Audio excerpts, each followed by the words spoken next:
All right. What's going on, chat? Hope everyone's doing well. Appreciate everyone tuning in.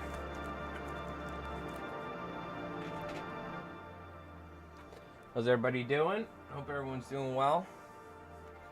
We have quite the stream planned today. After looking at it, I really wish Rev just printed it. But you know what? It'll be some good content. But we're going to make a Sturmriese by hand. Or something like that. How's it going, chat? How you doing? RK, how's it going? Disappointed I had to miss the fly tying stream last night. Looking forward to a giant mess. Oh yeah, it will be a giant mess for sure. Let me get some stuff out of the background. Clean it up a little. Oh man. Yeah, we're gonna be I was vibing to that music a lot harder than I thought I would. It's a good one.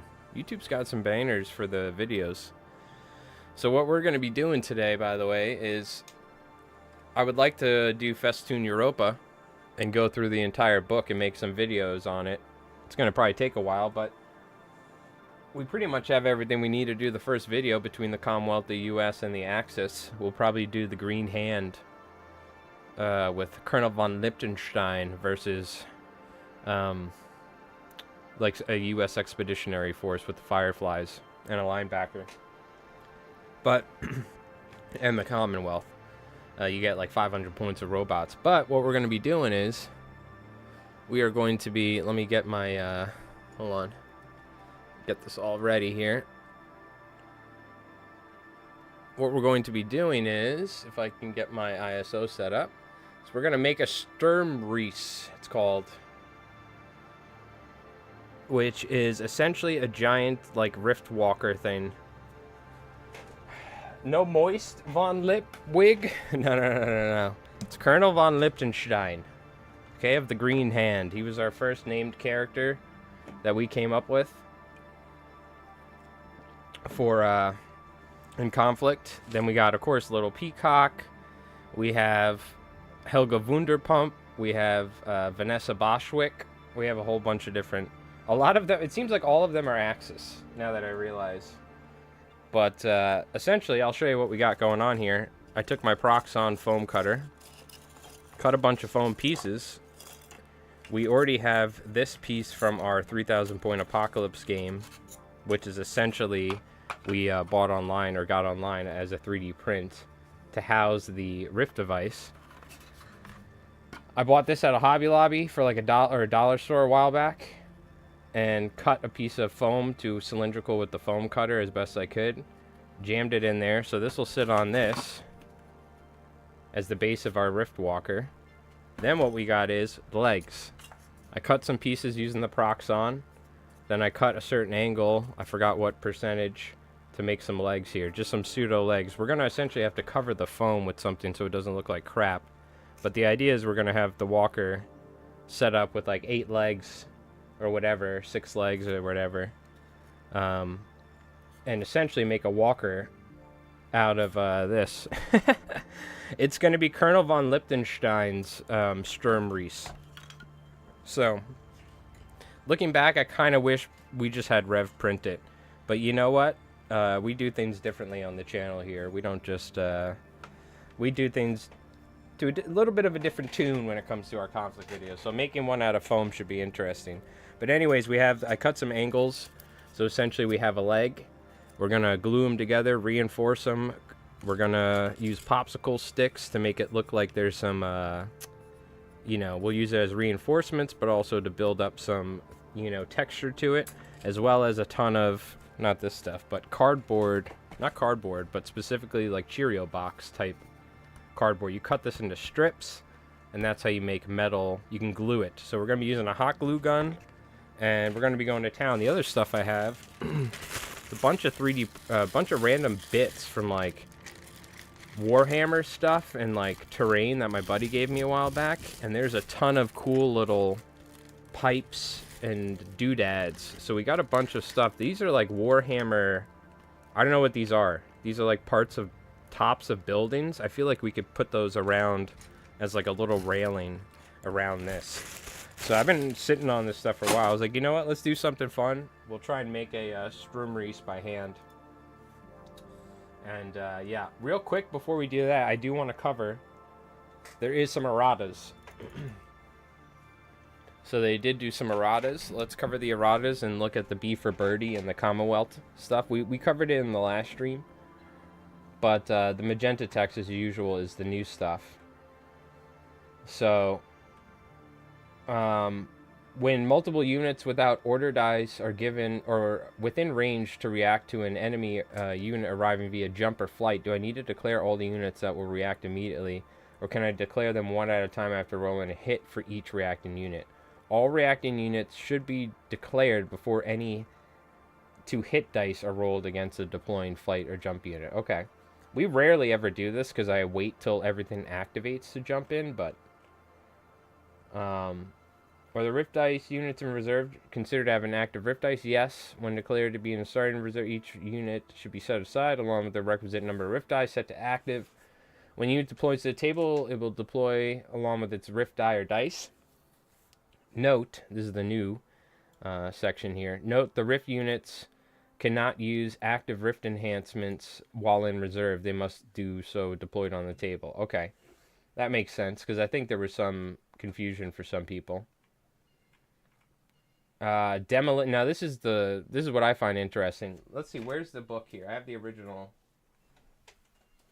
rules for demolition. I'm pretty certain if there wasn't anybody in close quarters combat or in objective range, it blew up automatically. Is that what happened? Let's take a look.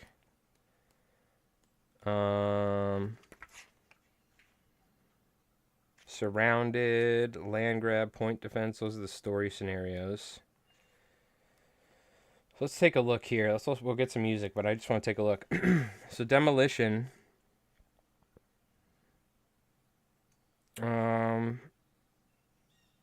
I think all you had to do was be within 3 inches. Yeah, so both sides must destroy their enemy's base. You do so if at the end of any game turn there's a model from one of your infantry or artillery units within 3 inches. Even if there's an enemy unit of any type within 3 inches. So it was brutal. Rev was able to just get his Ursus infantry right up next to my objective when I had the robots and run around the back of the building so I couldn't even shoot him. So even though I was within 3 inches of the home base, he was able on turn 2 at the end of the turn just blow it up, which I think you could even do it on turn 1 technically if you like probably had the right setup of movement or something. Who knows? I don't know. You probably could do some shenanigans. So now they changed it to where 3 inches end the game turn, but unless it arrived from reserves in the same game turn, it's locked in close quarters combat, or if it's within 3 inches of an enemy unit. So if even if you have your so if you have your unit within 3 inches of their unit, they can't destroy it. So that's a good change because if you're playing Commonwealth with a slow moving robot army and somebody's got bears or fireflies or something, they could have easily just blown up your stuff. Now, top secret, I think what the change is that with the flight, yeah, I think before, like a flight unit could just fly around with it, and now they change it to where units which contain a model carrying the intelligence cannot use active rift enhancements, lose the flight or fast special rules if they have them, reducing their maximum advance to 6 and a run to 12. Note that any units with lumbering rule retain it while carrying the intelligence and maintain their 4 or 8-inch movement. So that's the difference. You could fly around with it. So if you were like a Firefly or a Knockdigger squad, you could um, just like zoom around the map. I'm looking, right, because that's the difference for top secret. I don't see anything talking about limiting movement. So they're just doing some balance changes to the missions too, which is nice. Is what we're going to be building, by the way. And then we got the Commonwealth. So I figured we'd just cover this stuff early before we get going with the foam. Finally, we have the new automated infantry platoons. You must take a probably automated director or maybe B for Birdie. Or you have to take the director. And then mandatory units, 2 Mark 1s and 1 Mark 2. Ah, interesting. You can have essentially robot squads. No like regular humans or not. It's all machines in this optional units. Special rules data transmission rule on the Mark II automated directors and Mark II heavy infantry is extended to 12.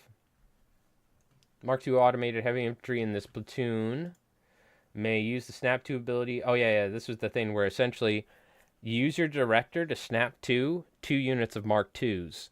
Then what happens is the units of Mark IIs in this ability, they have essentially a snap to option where they can snap to the Mark 1 infantry. So you can go like with 5 units. Because I think you can obviously only snap to with the officer to the 2 squads. But so essentially you can snap 2 Mark 1 infantry squads with Mark 2s. So that's pretty interesting. Only one order, yep. Within 6 inches, that ordinarily has the first off the line special rule, so that's mandatory.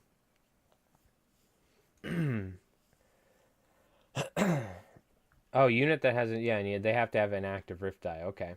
All right, that's interesting. B for Birdie. I'm going to get one of these models, so 120 points. It's got the HMG, so let's see, it's going to be 3 shots plus 1 pen, right?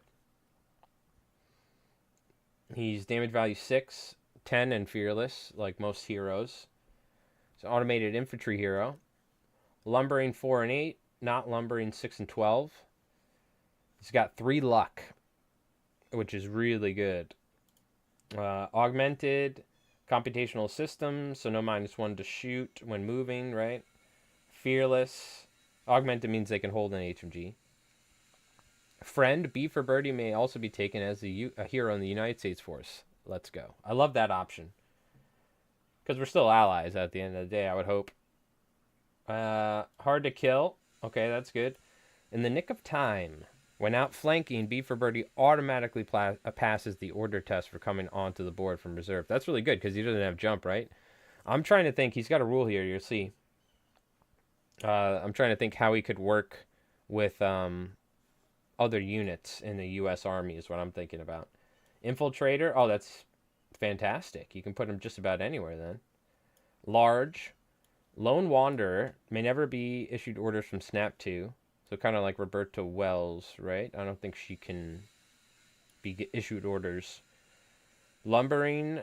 B for Birdie has a movement rate of 4 inch. I'm talking about the old one. I don't know about the new one. But she was like strong-minded or something, or I forgot the name of it. B for Birdie has a movement of 4 on advance and 8. Okay. Yeah, lumbering. Birdie just VE. What does the VE stand for? Rift unit. I'm trying to think. Am I an idiot or something? Rift unit, 1 die.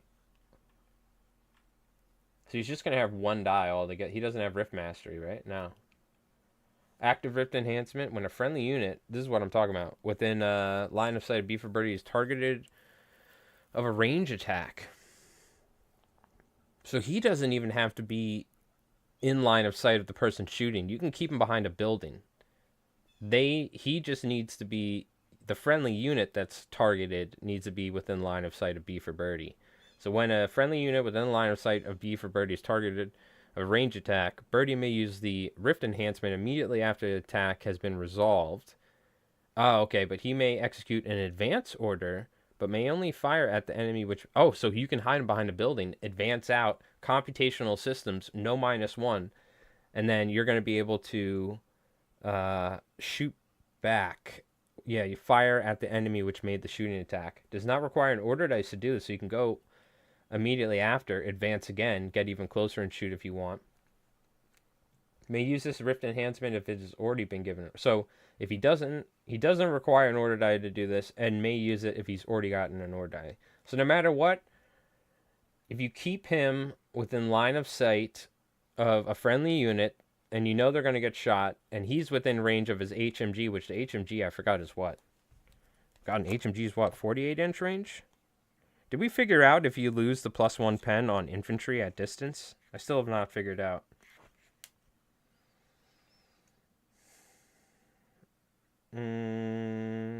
How's the HMGs? Here we go. 48-inch range, yeah. So it's going to be 3 shots, +1 pen. Oh, you can do some shenanigans with them, huh? If this enhancement is used, exhaust the B for Birdie die after it is executed. Surging loses the lumbering. So if you can get him to surging,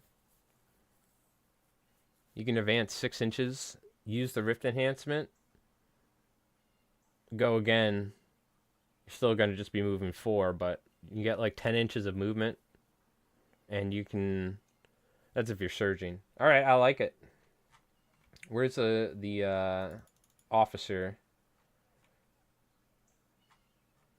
Automated Director. Platoon Commander, M21 Tesla Cannon Standard. You can replace it with... Oh, additional Automated Infantry Mark II. Okay, let's just read it from the top. Oh, B. Gotcha. 48. Armored Infantry, yes. Regular Infantry, no. And over... Oh, Armored Infantry, yes. Okay, gotcha. So regular Infantry, you always get the pen. And over half range, it still counts as having pen for pinning vehicles. Okay. Okay, well, thank you for answering that, RK. We were wondering that the other day.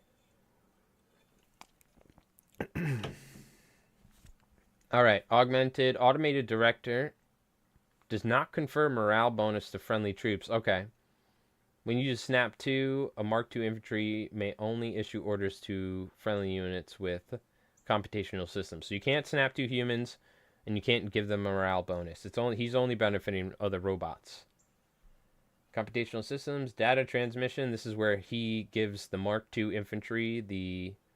Oh, they lose first of line special rule, whilst both they and the Mark II have an active and surging rift die. Friendly units within 6 inches of a Mark II infantry automated director lose the first off the line special rule, which we're going to have to reread what that is. I think they changed some of the rules, too. Fearless, hard to kill, large, lumbering, wide formation. Darn clankers, dude. The clankers are going to be good. Luckily, they're on our side. And when I say our side, I consider myself to be a U.S. player, even though I have like 2 Axis armies. But I'm rooting for the quote-unquote good guys, all right? Super FDR. Rift die 2, including the Tesla. Yeah, so that's good. 2 die. Command relay. I'm noticing now he can't get guts or luck or anything. Command relay, active rift enhancement. When a Mark II infantry automated director uses Snap 2 ability, it may use its enhancement. May issue orders up to 2 units with the computational system special rule on anywhere on the table rather than 6 inches. Ooh. If it's used, exhausted riptide. Damn. Okay, okay. Wow. Wow, that's crazy. Sheesh. Okay, okay. That's pretty interesting. You know what? This is good stuff though because they need this. This isn't like going to be too overpowered. This would be really good in other armies that have crazy movement, obviously. But these guys have very limited movement. I've played them before, and any sort of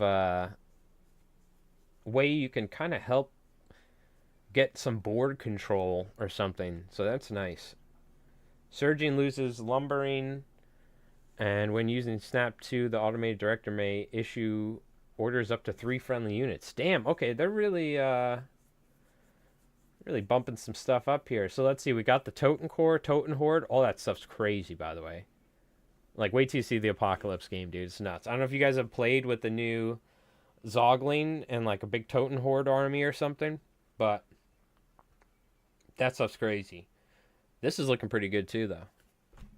I'm excited for like they're definitely coming out with some cool, fun new stuff for sure. I'm excited, dude. I really want some like new U.S. stuff, better U.S. stuff for just 1 or 2 additional units. I know we got the new plastic power armor American units. I'm waiting for those. I'm gonna pick those up when they come out, but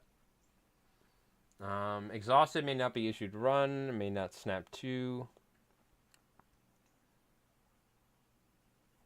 Oh wow, so you can get 2 additional Mark IIs, add close combat blades to light automatic cannons, gaining +1 pen, and tough fighters. So that's only with that, with the bayonets, I think, right?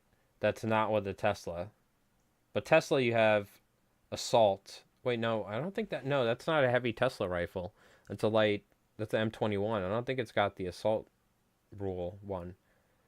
You can get heavy automatic cannons or the M21. So you could technically, you could have 3 automated. You can have the director and 2 bodyguards, all with M21 Teslas.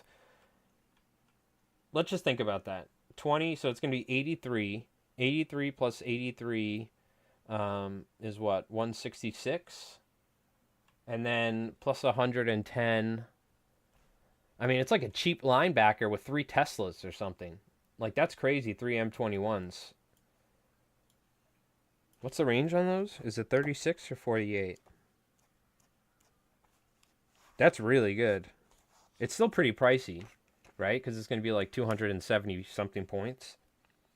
But their damage value 7, hard to kill. M21 is 30-inch. 1 shot, +1 pen. Yep, Tesla Arc 3. Wow. Okay. I'm really waiting for the M177 dual Tesla cannon. It's not in. We don't have a unit with it, and it's not available as an option. So I'm really waiting for the M177 dual Tesla cannon. That's 48-inch range, 2 shots normally, +3 pen, but it's only Tesla Arc 1, so you get 3 shots, +3 pen. Still, I'm waiting for that. We haven't gotten that yet. And there's something called a radium revolver, a meteor launcher. What the hell's a meteor launcher? What are these things? Is that in the game? Meteor launcher? 60-inch range, HE corrosive. A radium revolver, 6-inch range, 1 shot. HE? Oh no. The pistol has HE with corrosive D2. What is corrosive? There's no corrosive keyword in the app. Is there a corrosive keyword in the book? I don't think we've gotten it yet. There's something got corrosive, I think, recently. Yeah, there's no corrosive. So I guess they printed it knowing that they were going to release some of this stuff or something. Or I don't know. Rocket launcher on top of a Churchill? Okay. Yeah, there's some stuff that I think we haven't gotten yet. The meteor launcher. Okay, that makes sense, though. I just want to look. They changed the rules for the Mark 1 infantry. First off the line, they suffer -1 hit when shooting. Yeah, yeah, yeah. Dude, I don't think we've done this once. I have to ask Rev. I never played with Mark 1. He's played with Mark 1, but I don't think we've done this once. I think we haven't given them the penalty. I think we've had computational systems. They've been hitting on 4 every time. I think they're supposed to be hitting on uh let's see, base 4, -1 to shoot, but computational systems. Wait. Am I stupid? That doesn't give them a penalty. Oh, so they're always -1 when shooting, not when moving. So they're always going to be minus. So they should be shooting on 5s every time, essentially, right? Unless they're getting a bonus from, what do they have? Autocannons? Maybe autocannons shooting into a tank within 6 inches. Corrosive. Spend rift die. Mark 2s make that go away? Oh, okay. Is that what happens? But was that like that before that? Or was that in the new change? Or was that always like that? Because I know they had this or something where they could just shoot through each other. Because I think they said this was like a new thing, didn't they? This was like a new thing. Or maybe that is. Okay. They changed something. All right. So we did do it right. That's okay. I was just wondering. I was like, I never seen that rule where they're -1 to shoot every time. But that's maybe why you always kept them together. I thought you always kept them together because they could shoot through each other. Corrosive. Spend a rift. Also, what's going on, Rev? Spend rift die to increase pen value indicated. Interesting. Okay. Oh, D2. Where'd you find that? Was that in the book? The corrosive? It's not in the app. At least maybe it is, and I just didn't check. It was something else. Anyways, okay. Did they change anything? You can now equip Mark IIs with Tesla cannons.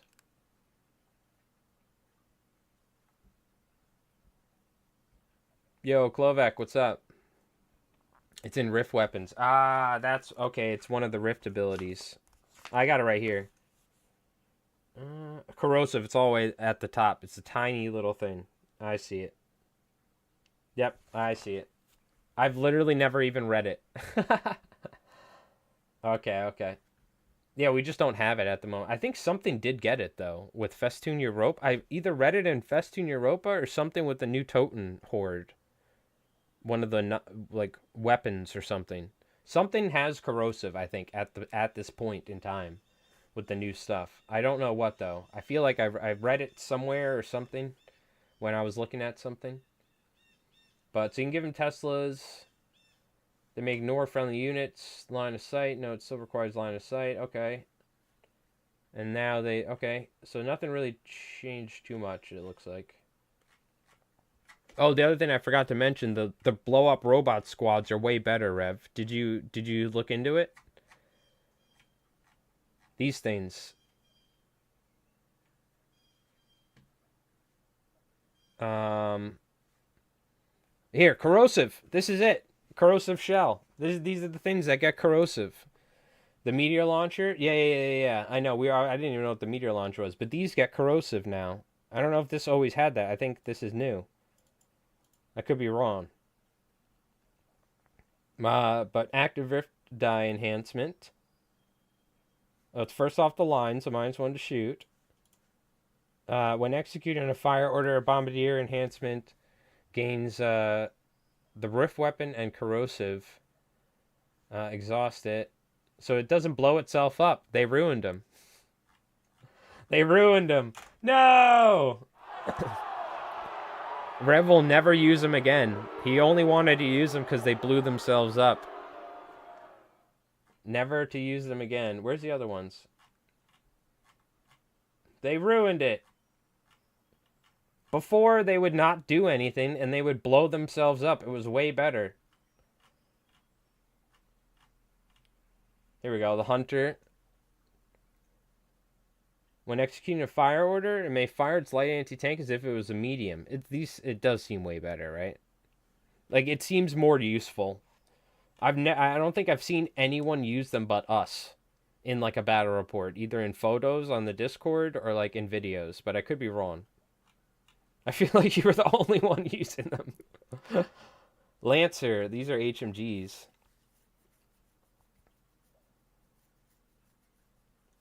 May increase its shot value of its HMGs by +1. I mean, that's not bad, right?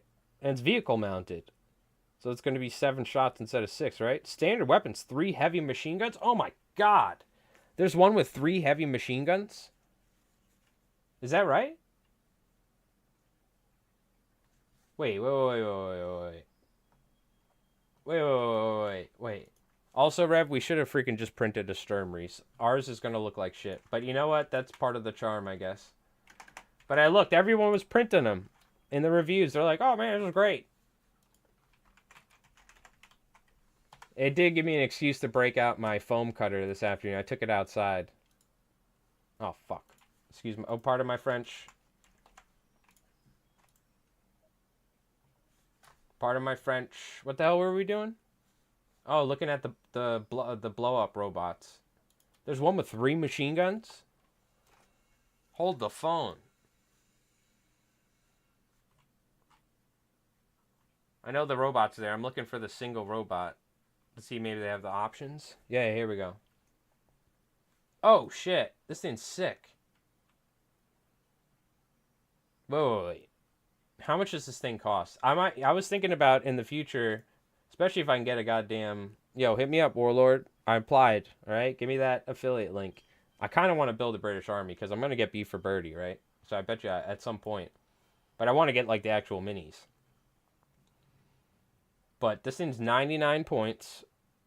Veteran, fearless, 6 up, hard to kill, 3 heavy machine guns, count them. And they're vehicle mounted, right? So the arm mounted ones, are they halved or...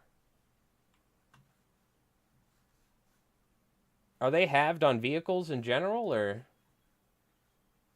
Are these all halved? Or do these go up by, are the arm ones 6? And the middle one... How does it work with this unit? It doesn't say arm mounted, right? It just says 3 heavy machine guns, so I'm assuming it's 3 shots each. They're halved because they're on a vehicle, right? So you go up to 4, you can go up to 12 shots. Even though still 9 machine gun shots, heavy machine gun shots. It's pretty good for 99 points. I like this one. Yeah, we'll see. I'm thinking about it. Like maybe picking up one of these one day or something. It's a machine gun team, not a vehicle? Oh my god. So it gets all of them?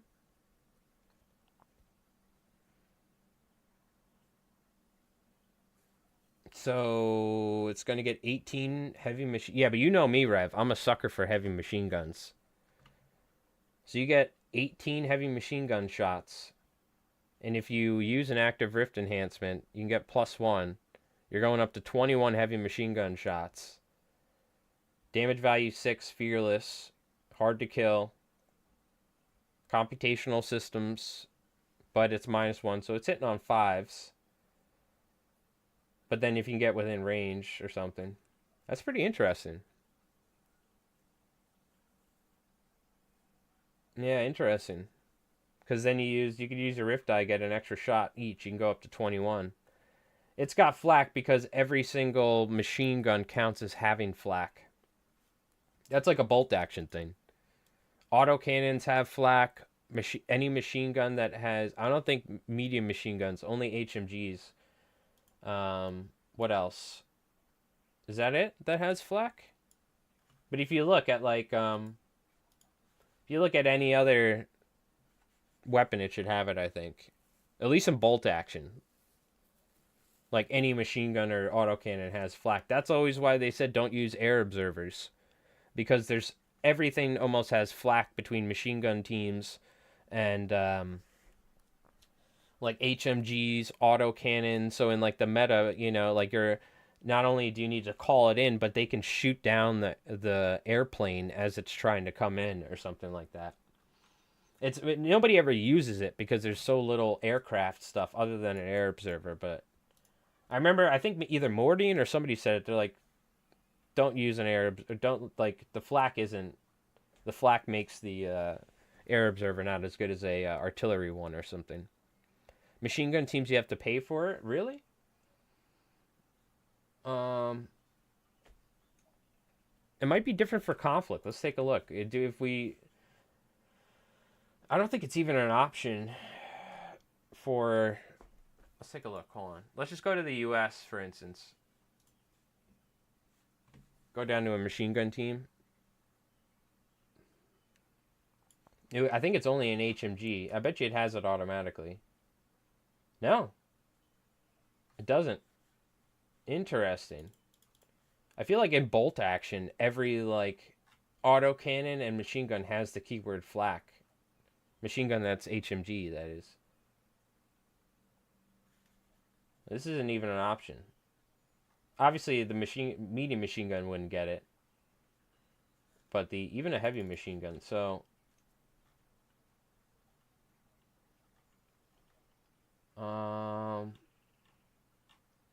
do they have artillery platoons? They do. No. No. Anti-tank, Tesla. What about the vehicles? Something with, so even this with the, so that's medium machine gun, Coyote, Jackal. Now we're looking for like a,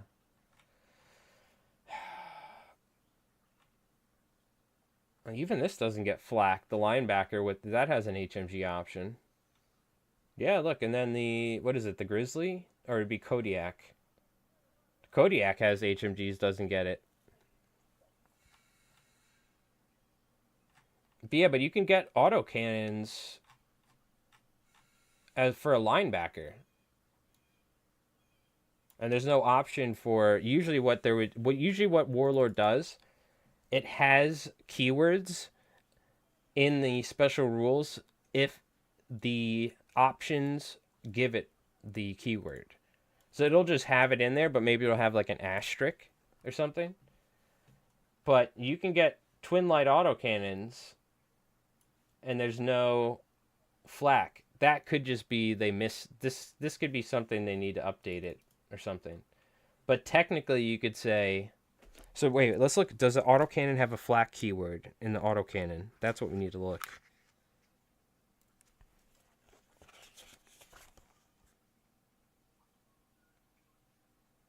No, it doesn't. So what the hell just got flak? This British robot? With the machine guns? Huh. So flak isn't in the ability or special rules of autocannons in the book. But I guarantee you, if I go to bolt action on my phone, let me look up, because I've been making bolt action lists. I think in bolt action, all the like autocannons, HMGs, they all get the flak keyword. If I just go to any list here, a Hellcat. Yeah, I have a HMG upgrade. It gets flak. What if I look at a machine gun team? I don't think a medium machine gun team gets flak. No. So in bolt action, that's something that hasn't carried over or they just missed it. Is that every HMG and autocannon automatically gets the flak keyword in bolt action. Or maybe not every. Maybe some are upgrades. It might be weird.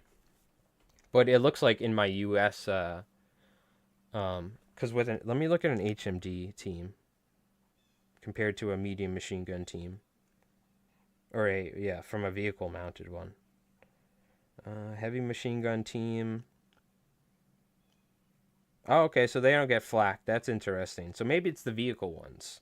But it looks like in conflict, the vehicle ones, we don't get it that much. Yeah, maybe vehicles get it. Interesting. Okay, so machine gun teams don't get it. But vehicles which generally house your machine guns and your autocannons do get the flak rule. I guess because maybe it's like you said, pintle mounted. Okay, so let's see. This Sherman that has a coaxial MMG. Oh, these are MMGs, though. So you're not going to get flak with an MMG. I'm trying to figure out whether it's pintle mounted or if it's every HMG. What's something that has an HMG that's not pintle mounted? I think it has to be pintle mounted, huh? You might be right there. It might be... Well, what about autocannons? Are autocannons on a... No, they could be turret mounted, right? Let me go to my German army and look at the armored platoon. We have an SDKF Z22, which is a turret-mounted light autocannon, and it has flak. So it doesn't matter whether it's pintle-mounted. Pintle-mounted machine guns of any type get flak. Ah, okay, interested. So it's probably autocannons always get flak and bolt action. Pintle-mounted machine guns get flak. Okay, because they can, like, aim upwards. Okay. So we figured it out. We still might be wrong, but we got it figured out a little bit better. God, it's so hot. My mouth's drying out so fast, too. All right. These bots are cool. That's the only thing I wanted to talk about. So, look. Guys, just make this out of foam. You know what I mean? It's going to be real easy. We're gonna do it. I just realized now I'm only going to have, like, this leg I cut. So we're going to need to figure something out. Either way, it's going to be the magic of hot glue, and cardboard strips from cereal boxes are really going to carry us hard here. And the fact that we have the actual structure 3D printed for the top section. But yeah, I got to get myself a bamboo so we could get double FDM printed, and I could print something like this. We'll probably print it one day. It's strictly lore accurate. Only guns that can aim up. Yeah, of course, it makes sense. Bolt action, they clearly makes sense that they do it. I was just curious how it worked. Some turret autocannons don't because they are designed to be AA vehicles, like the Vickers Vic or the Panzer II. They aren't designed. Okay. I guess the SKDF has the turret range to go up and down. It depends on the turret whether they have the range per vehicle. That Warlord has figured out, you know what I mean? Okay. This is what we're doing here, chat. And this is what we got to start. What do you think? I want you guys to rate my chances, how we're going to do. I realize now I underestimated the actual size of this behemoth. But that being said, it's still going to, I think, get the job done. The whole idea is we need to do every mission in Festung Europa. Rev got the book and the thing. I don't know if anyone's even done it. I'm sure somebody might do it, like Barefoot Miniatures or somebody. He does cool narrative stuff too at times. But I want to do it our way. So we're going to do Festung Europa, starting off with the Sturmriese for Fell the Giant. We need a giant Rift Walker to house a device on top. So I don't know if anyone's done the video on it either. So I bet you we can bang this thing out this afternoon, and then probably off stream I'll do all the super detail work. That's usually where my movie magic happens, when I'm just chilling. On stream we're like, you know, doing wacky. But have you seen the Company Commander campaign style? No, I haven't. Are you talking about for Konflikt? No. Or for a different game, Company Commander? Or... Let me relook at it. What's that? The Sturmriese or the Festung Europa stuff? Look, we're doing it now. We're making one. Okay? It's read as Sturmriese. Sturmriese.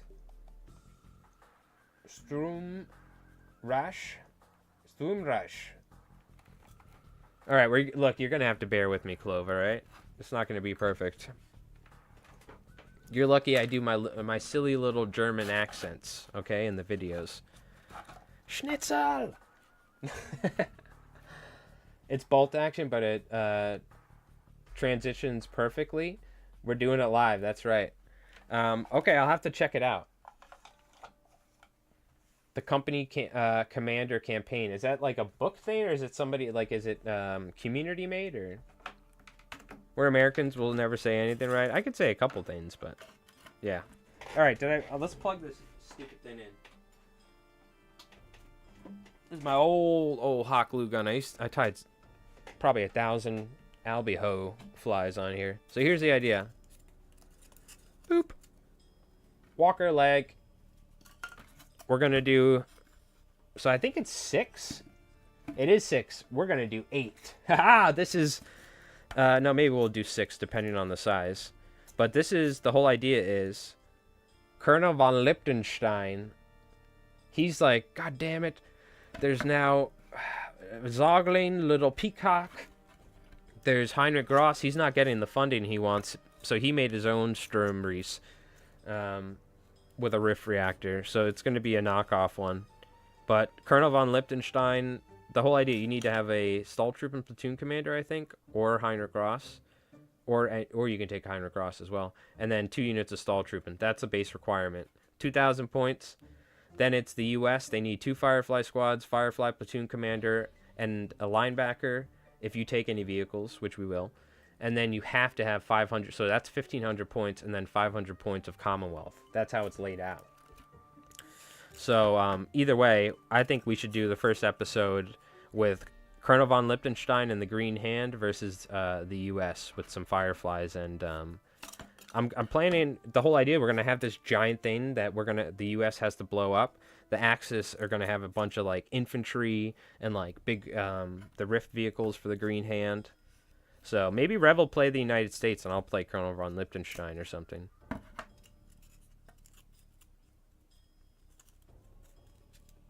We do need to premiere Rev's Americans. I don't know if we're gonna be using them for Festung Europa though, because his Americans look like they're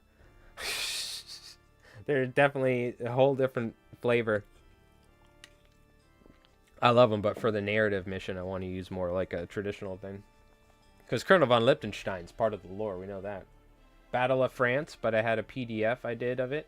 Bringing it up. You make a roster list and units gain experience. Okay. Alright, that sounds interesting. Yeah, if there's a way we can do some sort of campaign thing where we make our own, that would be cool as well. I'd like to do that. Of course, we got to start doing this because eventually we're going to get the Invasion of America book with the Japanese. So I really want to do that because we were going to do the Invasion of Alaska. So probably the way it's going to work, we're not going to follow the missions exactly. I would like to do it where it starts in Alaska and then they go on the West Coast, but we'll see. But we can use the book as a reference point. So we're also probably going to do some bolt action campaign stuff from 2nd edition and try and transport it over. Okay, either way, what the hell am I doing here? We're going to glue the legs up because that's easy, like this. We should make some bracing. We got to figure out a way to connect these. And the other thing is, do I necessarily want this thing to be like this all the time, or can I make it to where I can like attach the legs somehow? Maybe via some sort of makeshift bracing. I don't know. The whole idea, though, it does need to support something that is somewhat quite heavy. So I probably should just glue it all together. You know what I mean? Because this 3D print alone, plus the device, is going to be quite heavy. So in the worst case scenarios, this breaks and like lands on all of our minis. Like, let's glue the legs together. Let's start there. And I'm not trying to match them up. Some of them are even maybe the wrong length. Who cares? This is a Mike Rolls dice build, you know?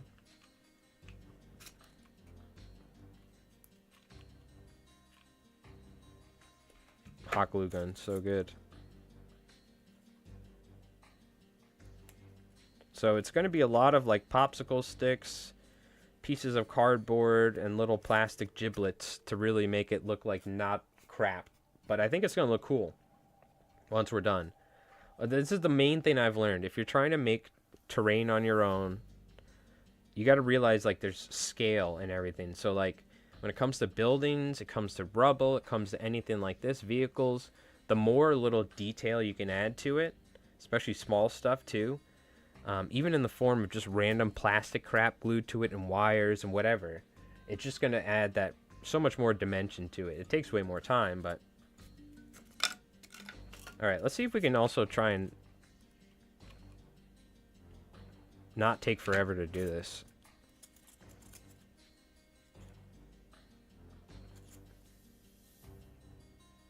I just want to make sure these connections are pretty strong here. I'm thinking popsicle sticks could be a good way of adding some depth and also making it look like there's some sort of bracing or supports going on. You know what I mean? And that might give us a way to, like, honestly, we could then just cut it and maybe somehow, like, I don't know. I think it's going to have to be a permanent structure, and it's going to have to live in the basement is probably what's going to happen. Unfortunately. But you can see the benefit of having a nice Proxxon cutter, even though a lot of these aren't perfectly flat, because I was just, like, hastily doing this. I could set the angles, and I can get them all looking, I mean, pretty consistent. Forgot what angle I cut this at, but it was an angle. Let's just say that. As long as they're all the same, that's the most consistent thing. Trying to do this by hand, man, it's like the reason I bought this Proxxon. Only downside of working with this stuff, I always feel like I'm getting like foam, because this is like almost like fiberglass. I'm getting like foam. This is insulation foam. I'm like getting like microfibers like poking me in the hands. But would that guy, that TikTok guy from Boston, be a man?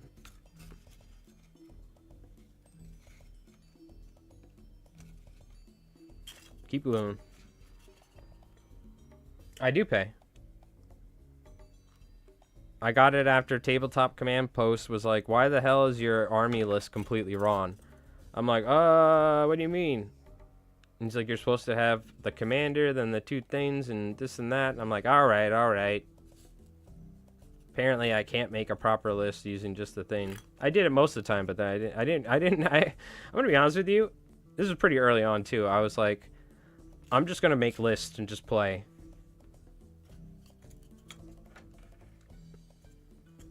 And Rev still beat me the majority of the time.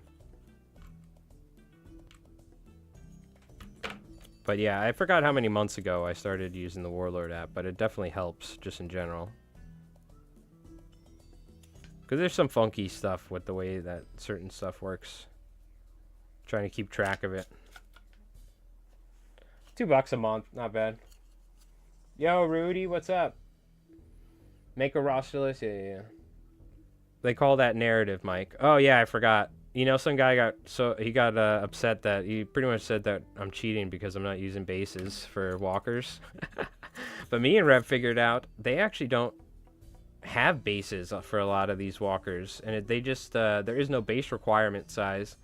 It's just if it's like, you know, you can use bases. But so if you're actually using basing, you're cheating because you can be like, well, this is my base here, and this is the size. So Rev was like, no, that guy cheats because he used bases. So it was just so funny. But we've had people get kind of upset because, let's just say, compared to especially like Tabletop Command Post or, well, I don't know about Mordian. I've heard Mordian make some mistakes, so maybe I won't give him too much credit. But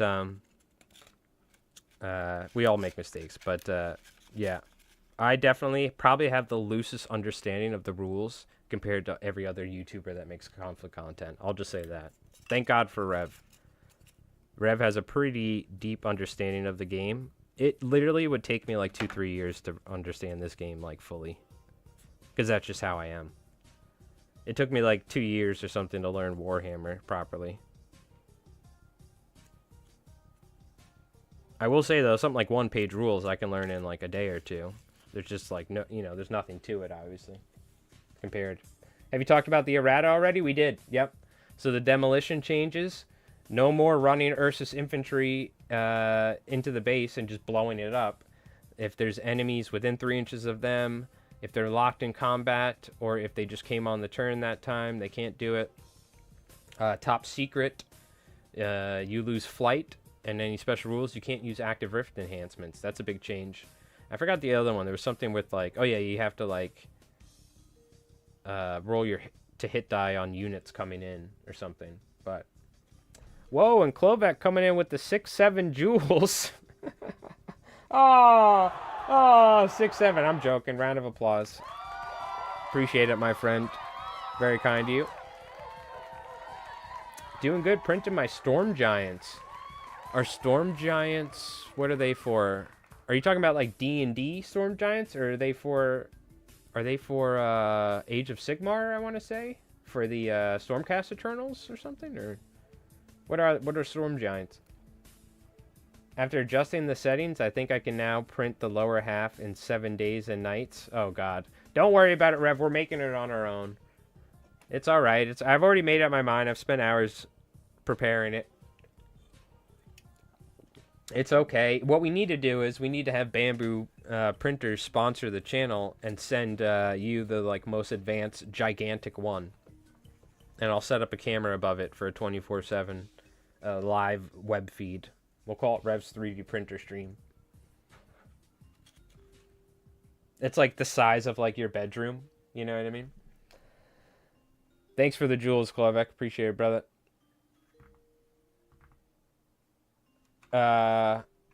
What movie?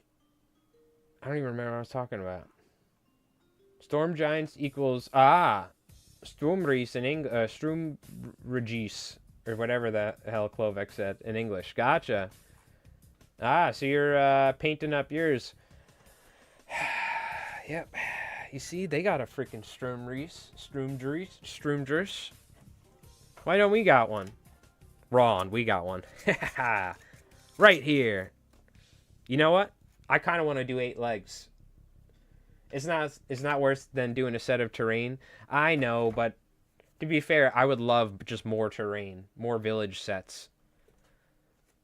I hope you're getting more of the. We need definitely do more of the Russian stuff too, because we're gonna do a bolt action Russian campaign. But I love it. Just keep cranking that stuff out, and I'll paint it up because you need like 20 buildings or 24 buildings to make like a video half the time. The way I want to make it, you know what I mean? You see the vision. If we're doing a blown up French town, let's do a blown up French town. You know what I mean? So 8 legs for Cosmic. 8 legs for Cosmic it is. We're doing 8 legs. Plus they're teeny legs. So that's fine. Now, is there a way I can do this that is not completely idiotic? Let's maybe start with one. You know what? We'll just eyeball it and say it looks plumb. How about that? The Germans weren't known for engineering to a high standard, right? I wonder if we just make it... No, I think we're going to get the most... See, if I was smart, I would have cut a round notch using the foam cutter. I mean, I could set the foam cutter up right here real quick and do it. What I could do is cut a round notch so it actually sits in there, but then it's kind of weak. You know what I mean? I think what I do is I just glue it like this, and then I build bracing around it. It would look way cooler, though, if I cut a round cut, right? What do you guys think? I'm going to leave it up to you. Put a 1 in the chat if I should set up the foam cutter and cut a round cylindrical cut to sit in it. Or should we just glue it and move on? Because we're going to lose probably freaking 15-20 minutes from that, minimum. We could just glue it on and then cover all this up with popsicle sticks, which might be the better way. Yo, Klovek, thank you for the 100 jewels. I mean, for the 100, the 100 jewel emote. Thank you, my friend. He's spamming jewels. Although the legs are specific with its autocannon, like... Oh, yeah, the legs are specific with the 6 arcs. You're totally right. Pin them? Yeah, I don't really... Should we just stick a piece of popsicle stick in and have the popsicle stick go into this piece? We could do that. Alright, let's do that then. You got it. How's this gonna sit? something like this.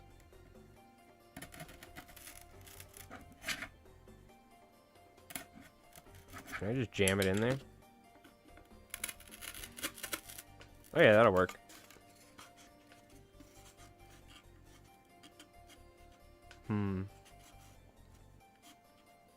Not a lot of... Oh, I guess if I do it like that. Okay, I see the vision. We're gonna have to build bases for the legs anyway. I see it now. This is the one thing I hate about popsicle sticks, is freaking cutting these damn things. Poof, so strong.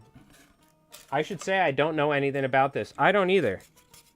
I mean, I have done stuff like this in the past when it comes to building terrain, but I'm not like a terrain building YouTuber or something, so we're all just having fun here. But you'd be surprised what you can do with a couple of White Claws, some good dirty dirties from the hookah lounge, and a ton of hot glue. You'd be surprised what you can accomplish. I think what we should do is, to help lift this sucker up, is use some sort of... Do I like this angle? Maybe that's a little better. We're gonna definitely add some height from the base here. It does have feet. Yeah, that's what I'm saying. I have to make feet somehow. So, okay. So I think we're gonna do 6. If we do 6, we go... That's 2, and then maybe like this and that. As much as I would love to use 4, because that's just so much fun. Or use 8. I'm not gonna glue anything yet, by the way. Got a Vital now. Hard seltzers with electrolytes. Ooh, nice. I know, I need to... I was asking, I was like... I'm really good friends with the local Bev owner. And I'm like, dude, I'm like... Because somebody told me, they were like, man, don't drink White Claws. It was in a stream watch. There's like better options. And I was like, is there anything better with more like natural stuff, you know? Like a vodka seltzer drink or something that's not as like, you know... Freaking... He's like, I don't know, dude. So I got to do some research. I'm just going to ask Gimmick from Hey You Video Games on these streams. Because I've been all about the White Claws, but he was like, man, don't drink that crap. There's better options out there for that sort of stuff. He got in my head. Now I'm like, damn it. I gotta find... Cool thing, the Bev guy's like, look, you find an option, I'll order it for you. I'm like, hell yeah, brother.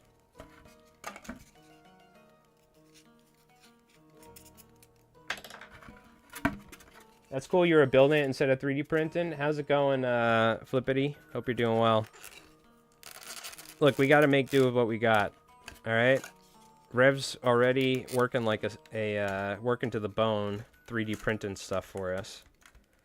So, I'm gonna be honest with you, it's not as big as I thought. We're gonna have to make, like, really big feet. There's gotta be a way we can make really big feet easily, using, like, some sort of junk I have around the house. You see the vision, though, chat, right? You see what we're working on here? The main thing is it needs to actually be able to physically support the weight of this.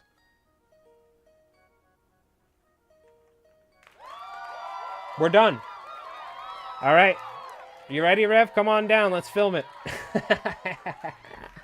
Yeesh. No, this will probably be a next week thing. Because I still need to paint it. Obviously, though, structurally sound, ready to rock. Put all of your fragile minis underneath. Never mind. Okay. I was actually surprised that it actually stood up, though. I'm not going to lie.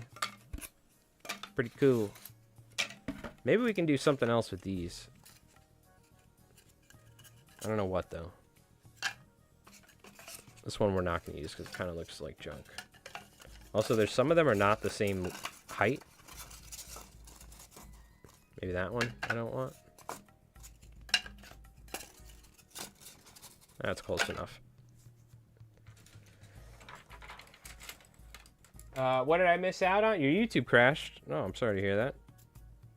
YouTube be doing YouTube stuff. Light bubbles, 100 calories, electrolytes, real sugar, gluten-free, keto-friendly, real jute fruits. Okay, Vital. Vital, then. That might have been it. Honestly, might have been it. I'll take a look. I shall take a look, good sir. Let's leave this down, and there's got to be, like, there's got to be a mathematical way I could do this with. 220, 220. Line it up. We're going to go 220. No, because we need to split 3 ways. If I go from 150 to 220, the distance between 150 and 220, and cut that in half and put it in there. That seems like the way you do it. So now I need to computing brain in basic mathematics. Let's see. Right? Is this right? Or no, because I shouldn't use 220. Fuck. No, it needs to be like this. What about 330, 130? That looks like that'll work. You know what? Send it. Rev's sitting there, rolling his eyes. Well, actually, what you need to do is take your quantum physics. Get out of here, Rev. Mathematical genius. Line it up. We're just going to keep it in the same spot. We'll go 330, 130. That works. As long as the numbers don't really actually matter what it is, as long as I'm keeping it the same. 35. See, what did I tell you? Mr. Smart Fancy Pants over here with your basic mathematics of minus and addition. You think you're tough, huh? Let's get these loaded. Before I glue everything in, I'm gonna make sure it's all lined up properly.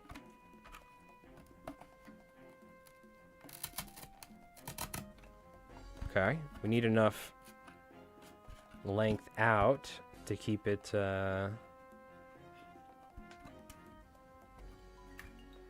what do you call it? This one, I feel like I should move this one slightly. These two, after doing these now, I'll just move it over slightly.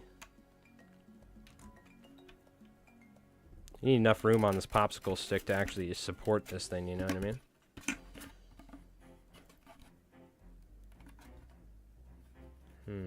Maybe not. Maybe it should go somewhere around here. Let's just eyeball it. Screw it. Definitely not German made, I'll tell you that much. They must have got some, like, country that they took over, and the workers don't want to work for the Axis forces. That's who made this. For Colonel von Liechtenstein. Yes.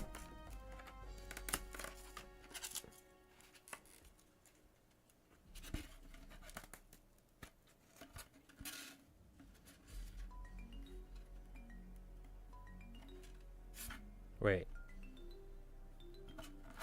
Oh, I see. You know what? I should just favor it. Alright, whatever. This is our homemade Sturmriese.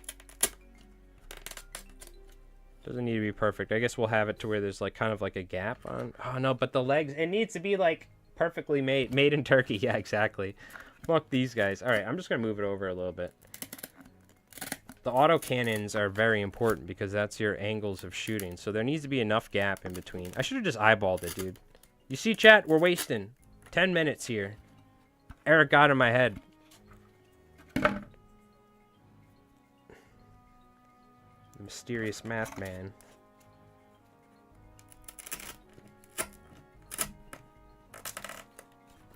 Okay. You know what? Good enough for Axis-controlled Turkish government work.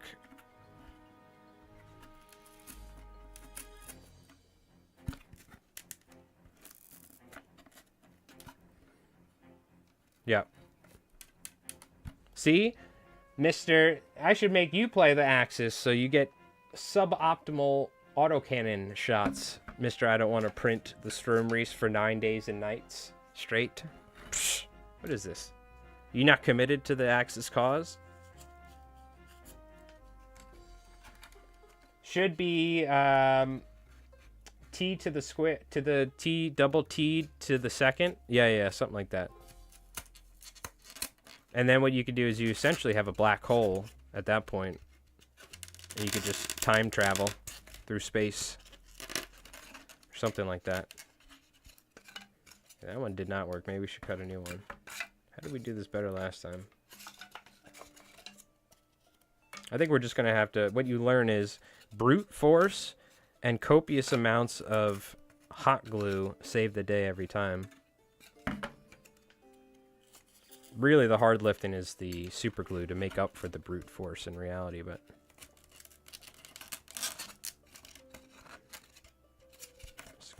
maxing it out. I'm letting it rip, bros.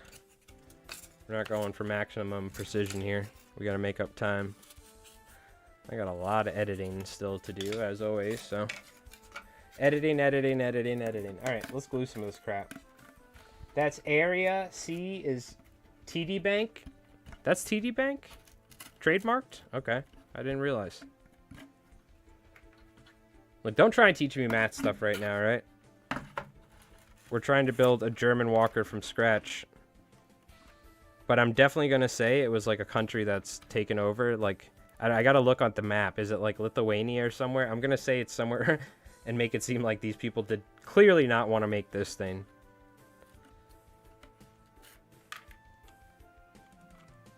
It wasn't made by the best German precision, let's just say that, or German engineers out there. I'll just say that.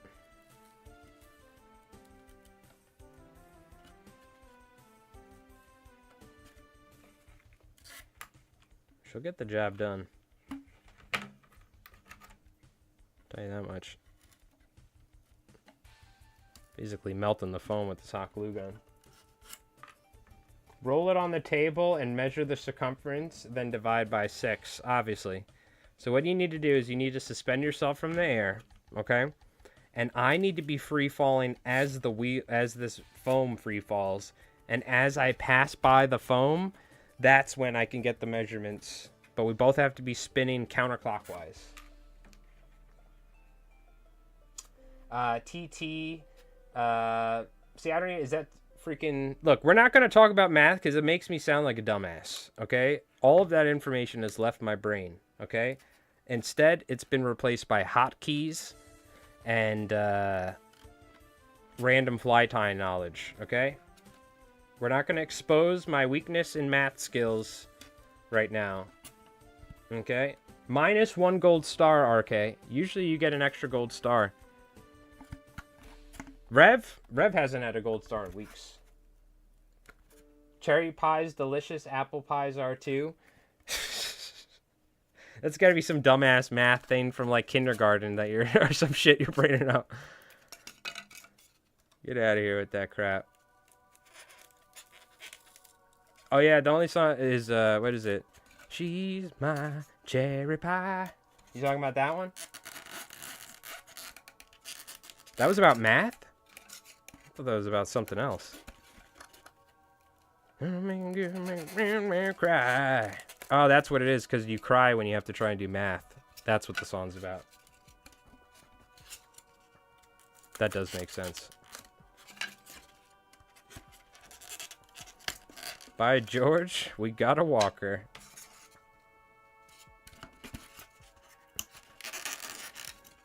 It's funny, when you actually put the legs together, it doesn't look it's starting to actually look like something. And it's squared, TD Bank squared by the third. That's how we got here. I'm not even joking. I've evacuated all the math knowledge from my brain. All I need to know is how to multiply and divide and subtraction and addition. Anything other sort of symbols, equations, anything like that has completely left my brain. All right, I see some issues here. We got to get the legs at the right angle, so we got to start on one of them. One of them is completely in the air. It actually kind of looks cool. Maybe what we should do is every walker we do, there should be a building underneath one of the legs or some shit. It's like crush something. All right, we're gonna start gluing though. I kind of want it sitting perfectly flat though, I'm gonna be honest with you. So as cool as it would be to have a leg sitting on the building, what do you guys think? Should we have one of the legs on like a French cottage or something? Or on some sort of structure? Should we have it to where it's like kind of out in the open? Because I think the map, the way the map is, it just says little ruins everywhere. Or you could have little ruins. You failed math? Psh. I think I mean, I passed every math class. I mean, I might have failed a couple, but I had to retake them. I don't think I ever failed a high school class, but in college I failed a couple. Be honest with you though, didn't matter. I think for my statistics class, we all just cheated off this one kid.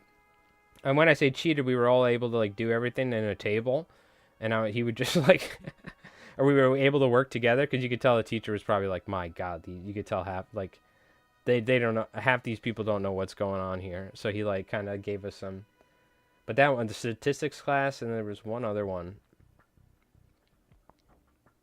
Yeah, I don't know. At this point though, it's all gone. It's all out there. A French cottage sounds like a euphemism. Well, trigonometry is so useful. I know it is. But guess what, Rev? Why do I need to know trigonometry? I got AI.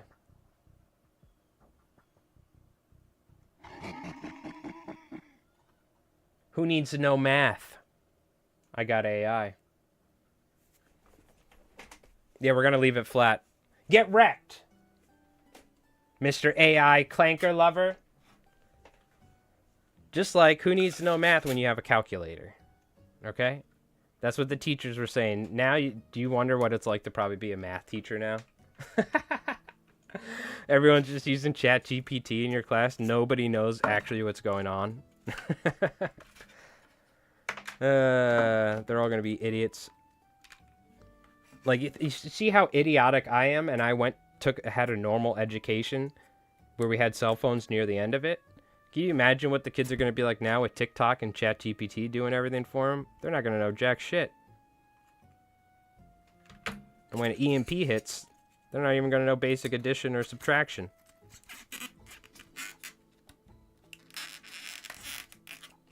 Oh, we got to build legs.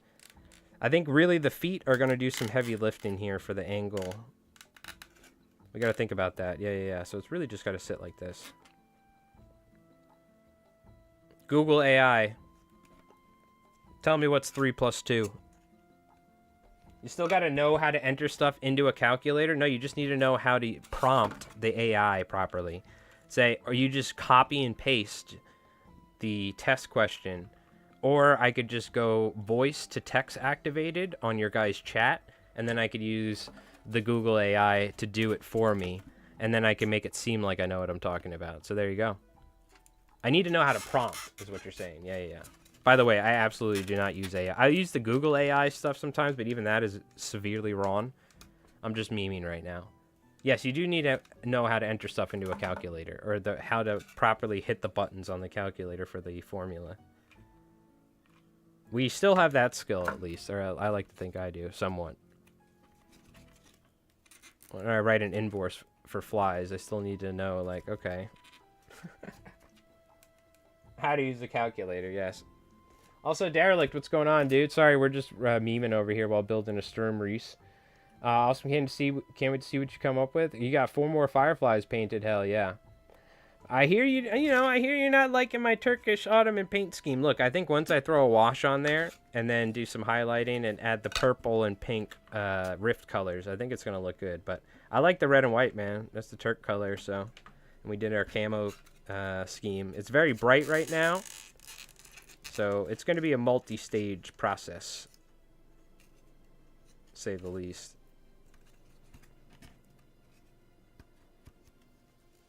Yeah, we're going to see what we come up with here for sure. Yeah, we're going to make it flat, Rev. Yeah, no, it looked good, Derelict. I mean, RK. I saw the advice he was talking about, throw a wash on there or something. Sometimes, I'm telling you, man, that's just throwing a wash, and like throwing some other color on there or doing some highlights after. It's funny, like, sometimes some miniatures look really good from the start, like your color scheme and the way you're working, you're super confident. Other times you're like, man, I don't know about this, how this is coming out.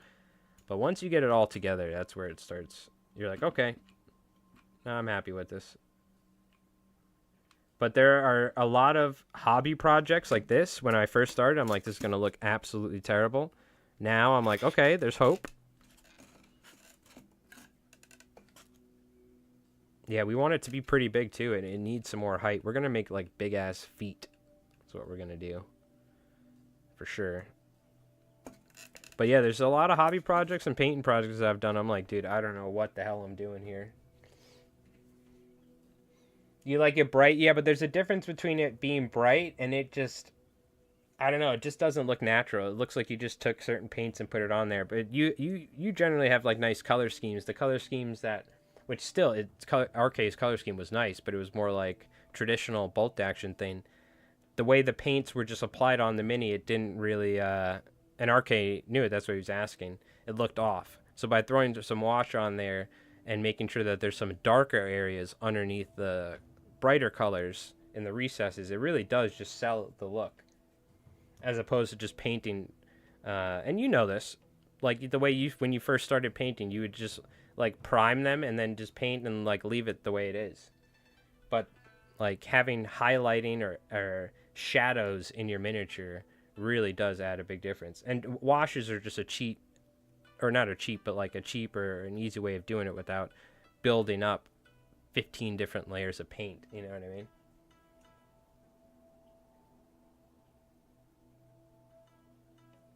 Oh no, the whole thing was thrown out. I did test with wash. It didn't help. Yeah, I don't know, is it the paint or you just didn't like the scheme or something or what? But I'm telling you, dude, I don't know how many projects have been saved by good wash that I've done. Like my Fireflies, they look like crap with just that Vallejo paint just on it the way it is, the way I did it. Because I'm sure you could have painted it better. But I also like had some of the paint was too watery. It had like bubbles in it. I'm like, damn, dude, I really fucked this up. And I took black paint, watered it down, and hit all of them with it. And it just brought like some dirt and grime to it, and it just looks so much better afterwards. And that's not even a real wash, you know? It was the highlighter green. Ooh, yeah, well. Sounds like an interesting color choice. But as long as you got it figured out. Hey, the good thing is you can always repaint it, right? As long as you didn't put so much paint on there that it's like impossible to see any details. So, all right, what we need to do here to make this even stronger is glue over here. We are going to add supports cosmetically and probably structurally, but this is just going to help in general. It's going to melt the foam a little too.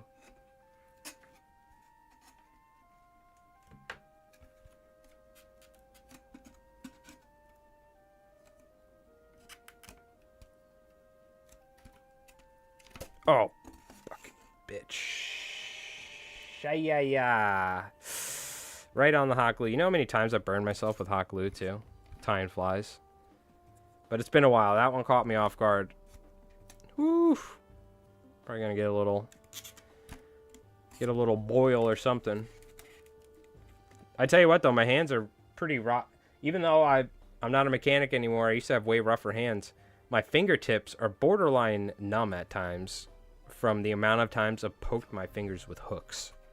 I can't tell you how many times, like the nerve endings on the ends of my fingers are definitely, like it barely hurts anymore when I poke myself with hooks while tying flies. It happens so often. I'll look down, I'm just like bleeding all over the place. Tell me about it. I'm now revisiting Magnus the Pink. So hard to get him to read as pink without being chalky or milky because the pink, yeah, and I think that probably has to do a lot with the pink paint. You know what I mean? And it's probably like you want to paint it like orange first and then pink or something because underneath the orange will, I don't know, there's certain colors that react certainly to different colors. There's all sorts of tricks, or like, I think it's yellow. You want to do orange as a base coat and then the yellow. Otherwise, if you just do white or you do black or whatever, it's just not going to look right a lot of times. 8 thick coats, that's my method. Hell yeah. Sheesh. Well, you can strip that sucker down if you need to, you know? You can always strip her down. Alright. The Sturmriese. One of the legs is pretty high up, but we'll make a foot for it. Structurally, how's she looking?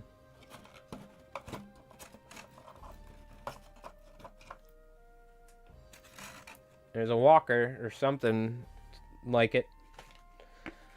All right, let's think. I'm going to unplug the hot glue gun for now because we got to think about probably popsicle sticks. But popsicle sticks may come later. But no, I don't know. It's going to be hard. I think what I should do is, and again, this stuff, well, it would be nice to make it look like there is. I'm going to build like a railing. All this is going to have like stuff glued to it to make it look like some sort of armor. But the whole idea is I'll just show you real quick. This is really where the movie magic comes from. If you're really working on a budget like I am most of the time. It's doing stuff like this. Using strips of this cereal box cardboard and gluing it along the edges, making panels, gluing it into strips and like making it look like it's armor panels. That's really going to be a lot of the work on this thing, is gluing bits on to make it not look like foam. That's going to be the hard part. But, you know, that's part of the fun of it. So popsicle sticks are going to be a big part, I think, when it comes to probably adding some sort of jointing and also just adding a three-dimensional layer. But these might come after. It might be we're going to do armor paneling by just cutting big pieces, gluing it on there.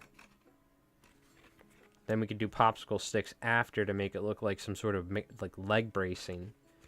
And I'm going to be lazy and not cut every single one and just cover up the ends with a piece of cardboard strip to make it look like it's like welded or something. So that's really going to be the thing, is just now we got to add detail to this beast. And it can be tricky, but really what it is, it's a lot of just time and just adding little details is what it's going to be. So, all right, I do want to grab another drink, though. It's getting hot, especially with this hot glue gun. Whew. Let's take a look, though. Where are we at?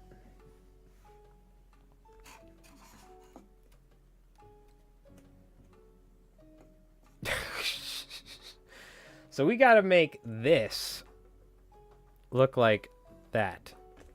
Now, mind you, forget the top part with the ball. It's really the legs and everything. But that's what we got to do. So it doesn't need to look perfect, but we got to add detail. So this is where really gluing just a bunch of crap to it is going to make it work. And again, it's its own version.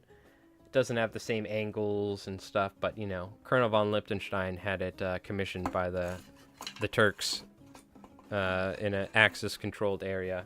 So maybe they were drinking too much Raka when they built it. Okay. Not too shabby, though. Not too shabby to start off. It's a good base to start off with. There's no way this is going to get done this stream, by the way, but we're going to try and get some good progress done. Now, I did want to show you guys what is our opinion on this. Now, these could be absolutely perfect. I don't know if I want to waste all this, but I'm going to be honest with you. I don't think this has all the pieces. So, I mean, this could be really sick for kit bashing, though, for making like a tank or a vehicle. I don't know why I didn't use this for the walker. That's like almost like a walker body. But I got a bunch of little random bits, right? This is interesting, though. What do we think about these? These are kind of a little Warhammer-ish. Buddy Garrett gave me these. Are these too much for Konflikt? It's very Warhammer-esque. White primer and contrast plate totally gets the job done. Because we could do something where it's like something like this. No? That'll work? Okay. So I think what we'll do is we'll line the legs with these or something. Let me see. We could do something like this. Unfortunately, though, they only kind of... I don't think there's, like... They all face one way. This one even has, like, an exhaust pipe. Or, like, a gun. This has, like, a gun on it, dude. I don't know what these are. This is, like, some Warhammer... Or, so, like... We gotta use some of these. I mean, they still work. I guess we could put them in the middle. Okay, so we'll put them in the middle. That's what we'll do. Like that. As final touches. Because this one, we could even paint up to be like some sort of rift thing, you know? Use them for a church or a graveyard? Yeah, I mean, I got a nice little selection of them. We're just going to use a couple here. But I've been saving a bunch of this crap. I also got, check this out. I don't think I want to use these. I want to make something with this, but...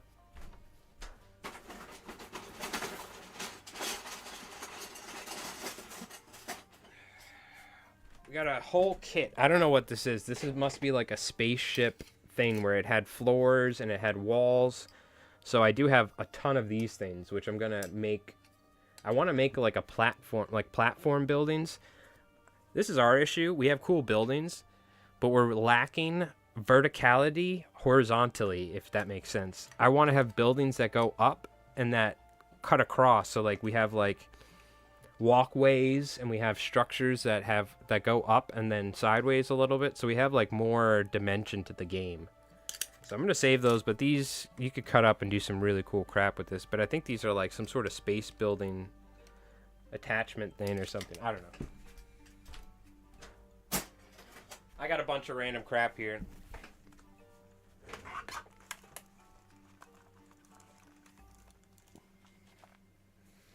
Okay.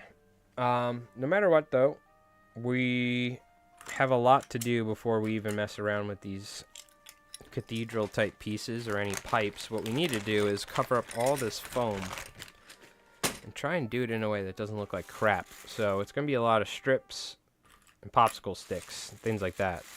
But real quick, what I'm going to do is I'm going to go grab another drink because we're kind of just getting started here. This is probably going to be a little bit of a long stream tonight. I do need to edit. I'm currently working on the first video in our installment talking about the Turkish army that we're making for Konflikt.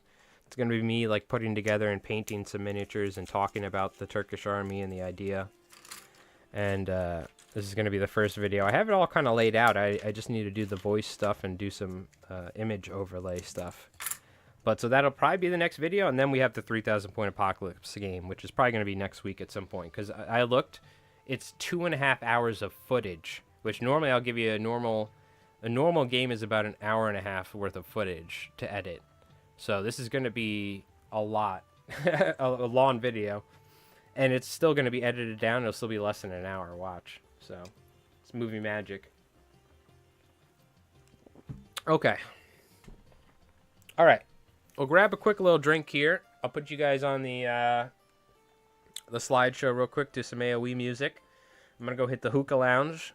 Get a little inspiration. I'll be back in just a moment, and we're going to keep working away at this thing and chatting Konflikt and everything while we're at it. So, what do you call it? Appreciate it, chat. We'll be back in just a moment here. Let me just set this up. Boop, boop. And I'll be back in just a moment, chat, all right? Appreciate you folks hanging out. Get some tunes for you guys. Sometimes the lawn form is fun. Yeah, I know. At some point, we got to do that. But nowadays, we're like listening to music, and Rev shakes the dice bag so violently as we play the game. So I need to put a shock collar on him if we're going to actually use a microphone, because he's developed the worst habit of just incessantly shaking the dice bag the entire game. Like, shaking it 30 times as opposed to 5 is going to make a difference, but... He loves shaking that damn dice bag, boy, I tell you what. But yeah, we're going to have to do some long form videos at some point, again, where we're just talking and shit-talking the whole time, you know? So, anyways, alright, well, I'll be back in a moment, chat. Appreciate it.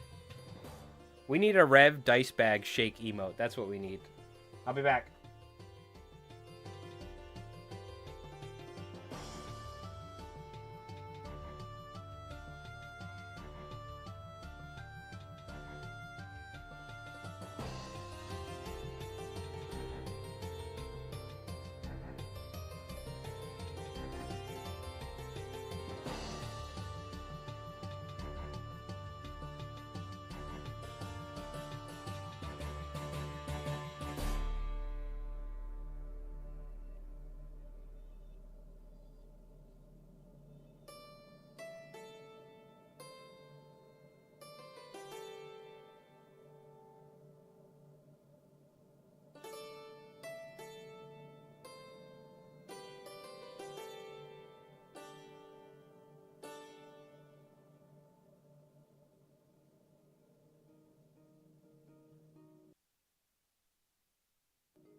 Alright, we're back. Appreciate the patience, chat. Yeah, shake it like it owes you money. Oh, he does. Alright. So here's the big thing we gotta do. Cut a ton of random cardboard strips. Let's move that sucker, as much as I want to leave it up there because it looks cool for the stream in the background. Let's cut up a bunch of random strips. I'm using my fly tying scissors. You know what? I'm going to have to order some more Fiskars anyway, so whatever. I'm just going to cut everything that looks... For the most part, I want it to look pretty straight. It's not like an orc where I'll have jagged cuts, you know? Building some orc vehicle or something. I'm just going to follow the lines, try and get it fairly precise looking.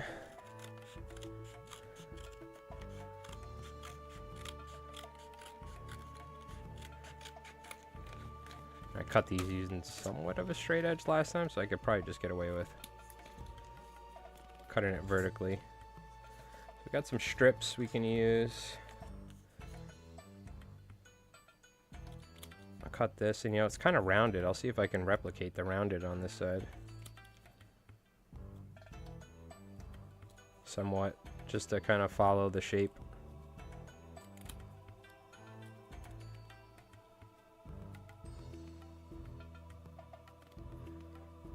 We're just going to cut some pieces here, and then we start gluing non-stop. I like the long strips, but I also want to cut big pieces, so I think big pieces are the way here. Let's clean this section up, get it looking somewhat nicer. I kind of screwed it here, so let's cut this. We got a pretty nice panel here, section, but I don't want it to look like it's one big piece, so I'm just gonna cut this into a bunch of strips. Here's what I learned: you just cut a bunch of stuff and you glue it. You can overlap it or something. So let's see.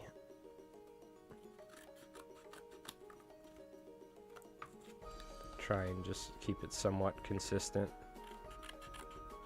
I'll just eyeball it though. That wasn't a clean cut. Whatever. If you spend too much time, it's almost better to go fast doing this stuff, because then you're... I feel like I cut it straighter when I'm not thinking about it. But ideally, just cut some random pieces here.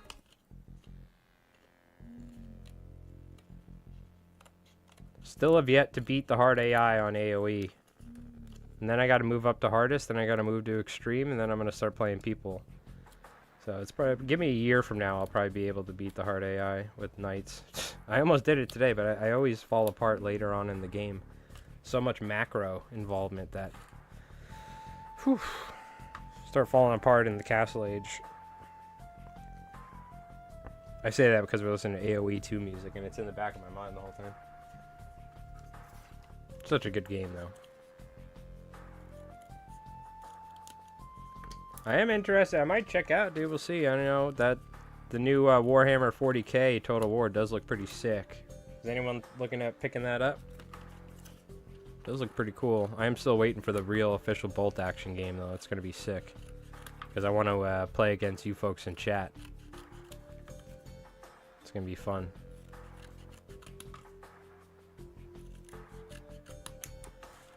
Okay.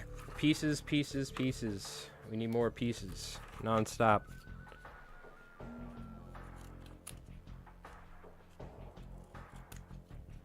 Probably want to cut these. I don't know. I'll leave that for now, I guess.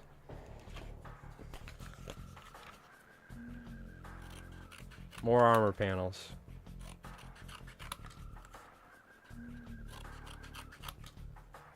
And this is where I will say I gotta get myself an FDM printer, because we could be coming up with Turkish army rules, painting, but it is fun. You know what? This is where I started in my terrain building journeys, doing wacky stuff like this, so I don't mind it every once in a while. It is a fun build. But man, the 3D printing has changed the game for us. I'm just happy we have all these buildings and stuff that look good. What I want to start doing is working on foam terrain base, or like big foam pieces with flocking and stuff, you know, and get like the next level of boards. That's going to be the goal at some point, is have like baseboards with like flocking and all sorts of stuff on it for just next level battle report stuff. Problem is storing that stuff, man. It's so tough. It is so tough.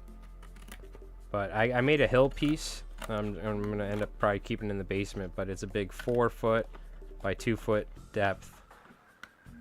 And I took a 2-foot piece of foam, like what I used to cut these, and with a razor blade spent like literally hours chiseling out a hill on one side. Cutting out, but it's not easy doing it with just a razor blade. I was gonna buy like the hand foam cutter, and I was like, you know what, dude, I'm just gonna spend 3 hours and do this by hand, save $30. But I probably should get one of those at some point. Those are really nice, because I can't cut really big stuff on the Proxxon. That's the issue. So that's where taking a good old razor blade or box cutter I mean, is good. But that insulation foam makes a mess, I'll tell you what. But I did some work with styrofoam today. Reminded me how much I hate styrofoam when you cut it. Especially because styrofoam, literally, I'm not even joking, it takes like 1,000,000 years to decompose. It's like one of the worst things we make. But all the little giblets that come flying off when you cut styrofoam, oh. So you almost need like a wire cutter if you work with styrofoam. I work with the insulation foam. It's stronger. It's more expensive, but I bought a huge, big pieces a while back, so I have so much of it that like it's gonna take me a while to run out of it until I start making the big stuff with it like I am now. But I have so many little pieces that I can cut all these legs and stuff. I'll like, it's gonna take me a while to run out of that foam, especially at the rate I've been crafting nowadays. I'm kind of butchering some of this, but that's fine. Yeah, paint. We're gonna prime this. I have to coat the whole thing in Mod Podge. I have Mod Podge coming at some point in the week or the weekend. Big 15 or I don't know what giant fluid liter size of Mod Podge matte medium or matte, and then I'm gonna mix that with paint, coat the whole thing, then spray paint it, because you can't spray paint the foam; it'll just melt. But the whole idea is we'll get this whole thing all glued up, probably taking a couple of days of tinkering with it, and then spray paint the whole thing black, and then probably maybe just dry brush it or something, or airbrush it. I don't know. I'm gonna have to figure out how to paint this thing. I do have like, oh, I painted the base of this with green primer, so maybe that's what I'll do. I'll just like paint it green and then airbrush it in certain spots and then dry brush it. It's probably the easiest way of going about it. I'm not painting this thing by hand with a brush, I'll tell you that much. No thank you. The thing will take forever.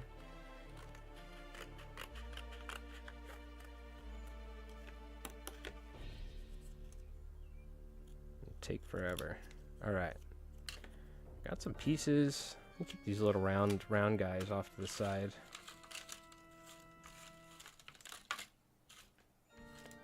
Keep cutting here. But what's going to happen is I'm going to glue a bunch of stuff to it. Be like, man, it looks okay, but it needs more. And I'm going to glue more stuff to it. Okay, it looks cool. And then I'm going to glue more stuff to it. And I'll be like, okay, I've spent how long gluing all this crap to it? Now it's starting to...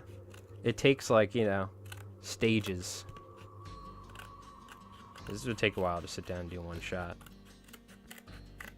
But I usually like working on bits, and I'm like, okay, it's getting there, but we need more junk. I need more junk on it. And slowly after loading it up. Oh, you know what? This should be cut down the center, huh?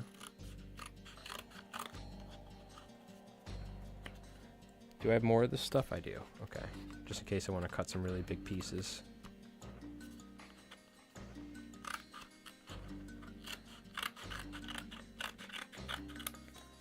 feel like I need some smaller. This is my favorite song too from this playlist. You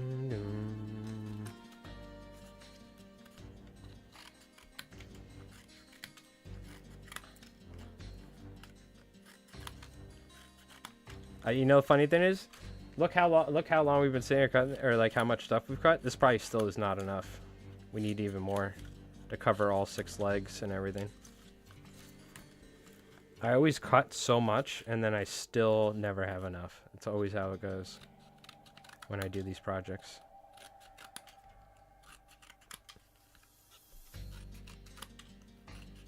I am down though. Maybe we mix up the music here in a little bit. Go Command and Conquer or something. We've been rocking the AoE 2 for a little bit. You know what? Let's do that. Let's do it. Let's get a change of pace, shall we? Fireflies jumping down onto a Sturmriese with ATRDs. Fire, fire, fire!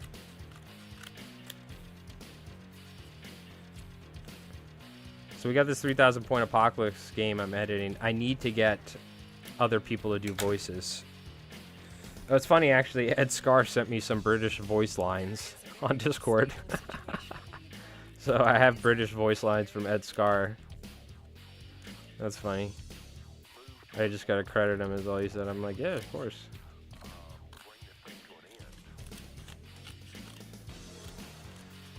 I'm gonna save these little pieces. The oddball pieces can go off to the side, the weird shapes, you know?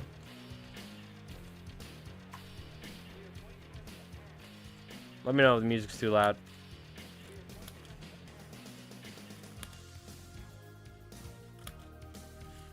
Alright. Looking good. I also saw there's this new RTS game that looks very like Warhammer Konflikt-esque, but with just vehicles and stuff. That I was like, ooh, that looks kind of interesting. Like World War II-esque, sort of like diesel punk looking stuff. I gotta check that out at some point. I just saw it the other day and I was like, well, I'm gonna add that, put that on my wish list just because it looked interesting. I gotta look more into it because I think they have a demo. But at some point we gotta do Command and Conquer Red Alert 3 playthrough on the channel because it's literally like Konflikt 47. There's like Ursus infantry type bear things and it's perfect for Konflikt. One day we'll do it. You know what? I am gonna... That will save some lawn strips.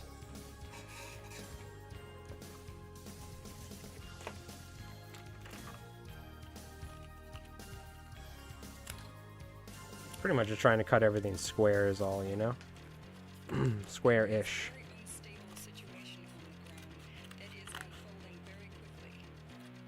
Oh, God. Screw that one up. Oh, doesn't need to be perfect. Alright, what do you think? Will this be enough to cover all the legs? It'll cover it, but like the problem is I want like overlapping armor panels or something. I don't know how to do it, but that's generally how I do things.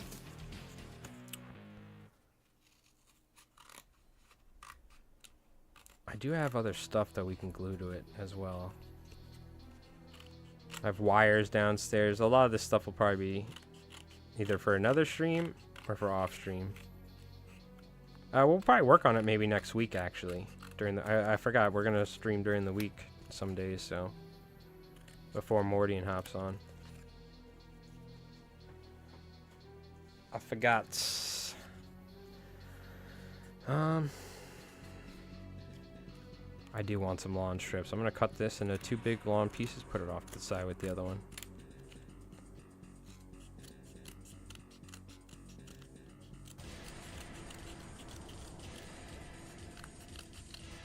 Let me turn the music down slightly. I don't want it to be too loud. Okay. Alright, we're almost done. I'm almost out of my supply. So we're just going to cut the rest of this up into pieces. And then we're going to start gluing.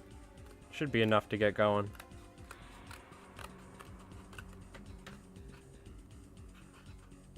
but this is what it looks like in the background when I do this crap. If I was better with that Proxon, dude, I probably could have banned out so many thin cuts of foams at cool angles. That's probably the way to do it, but I'm being lazy, and that's the Mike Rolls Dice way, so. If I'm gonna be honest. That's the real way we do stuff around here, you know what I mean? There's a right way and a wrong way. I could have, like, definitely took a couple hours, cut some really, like, intricate shapes with the foam cutter. That sounds like a lot of hard work. These are funky pieces. I like these. We're going to keep these.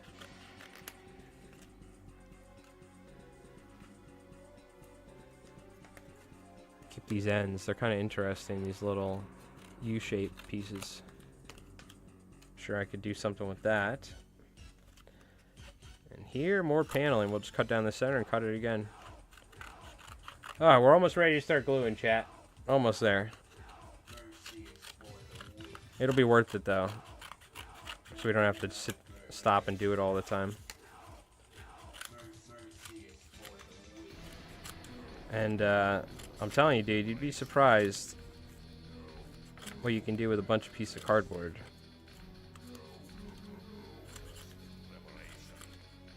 I don't know if I'm at the point, but we're going to get to a point to where we're like, man, I don't know, I've been working on this thing for hours, like, what am I doing? I might have already passed it, but I don't know, we haven't done much, but maybe we're at that stage where I'm like, what am I doing?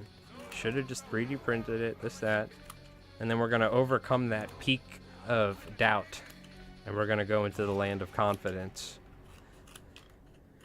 And then after a while, when we're done, I'll look at it and I'll be like, yeah, no, I probably should have just printed it. But still, in the end, we will become victorious.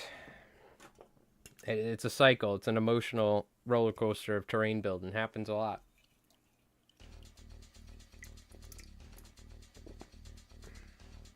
Put those up on the platform. Okay. Yeah, well, we have extras. We could definitely put those pieces on the platform. All right. Let's get gluing, chat. It's time. The reckoning has come. All right.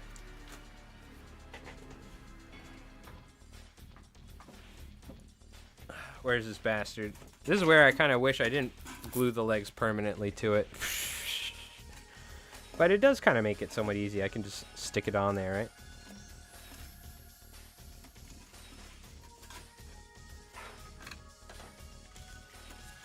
There you go. I can just swap the legs over like that. It's like a whole... It's like a... There you go. Something like that. Let's see, does that work? Yeah, kinda. Alright. New glue stick. Plug the hot glue gun in. We're gonna get glue in here. We gotta let it heat up.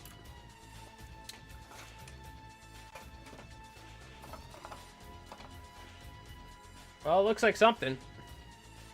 I think once we glue a bunch of bits on there, we put some feet on it, spray paint it black. It's gonna look good. I gotta figure out what to do here. I could bend pieces and glue it. That might be the trick. That'll probably be after the legs. Let's get the legs done first. I can guarantee you I'm gonna run out of cardboard. Luckily, I'm sure I have a cereal box or something in the house I can use. Crack open a little fresh inspiration in a can. Okay. Let me take a look at some bits and bobs I have here that I could use.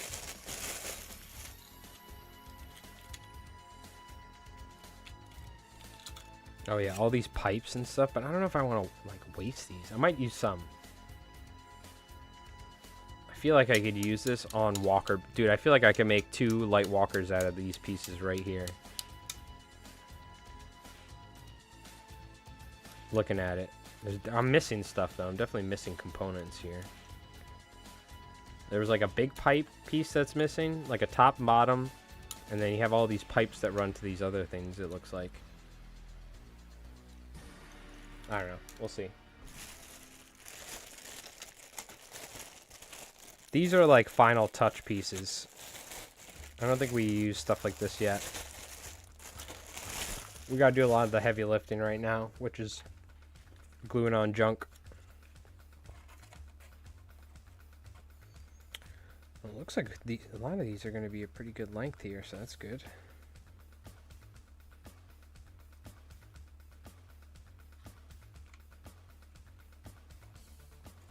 Start gluing some cardboard on. All it is, I'm going to do some overlapping panels. That should help. But so just having like a little raised texture in the form of cardboard and then having gaps, like it really makes a big difference in trying to sell that it doesn't look just like foam, for instance. You know what I mean? We're going to have probably a couple panels like semi-overlapping on top afterwards. It's kind of the idea, or even now we can start overlapping a couple panels.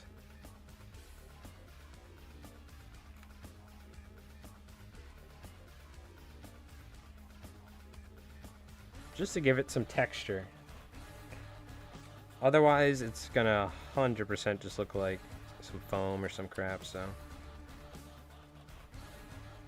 It's okay to have, I guess, some foam area underneath because that'll add depth. So it's okay if I don't cover every single area, for instance.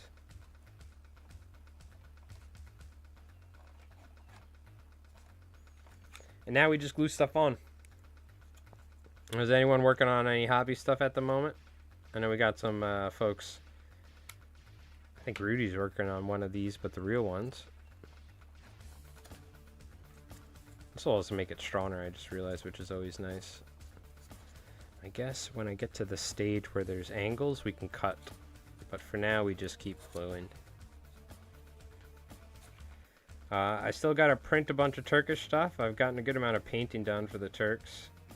But I still got to print a ton more stuff, and we got way more rules to come up with. I got gas lands I have to paint, gas lands, because we're going to do that at some point. A lot of different hobby stuff. We have to do Blood and Plunder. I did get kind of hyped up on Blood and Plunder from Tabletop Command Posts, because they posted something where they were playing it.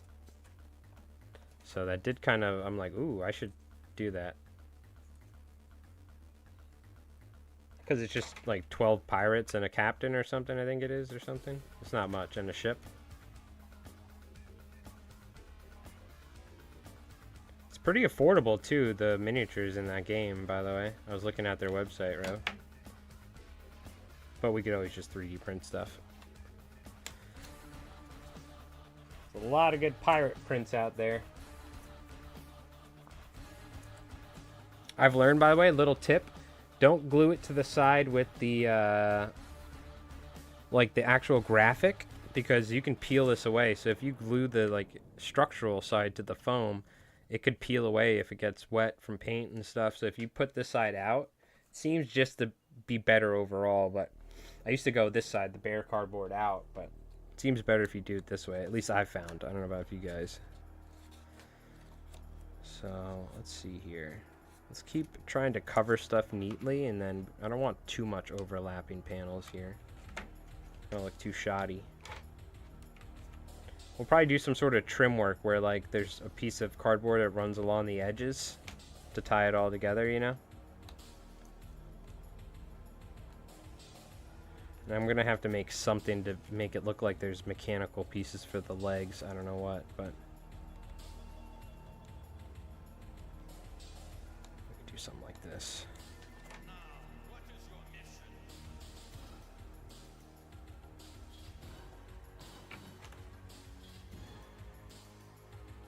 All of this we'll figure out in due time when we glue stuff.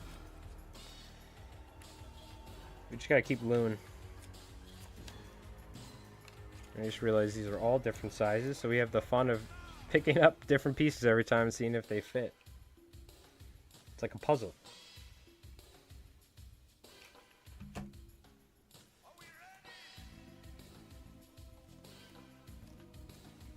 Okay.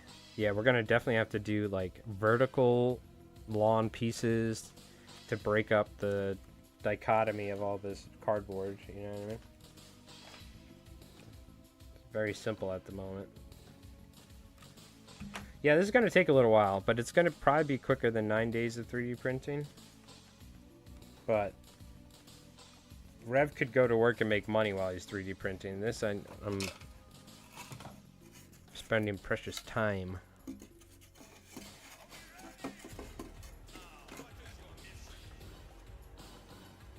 Let's keep gluing.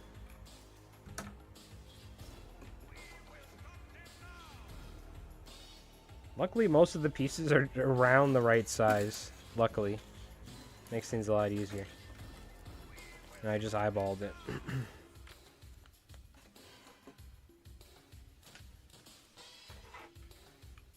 Yeah, it doesn't need to be perfect, though.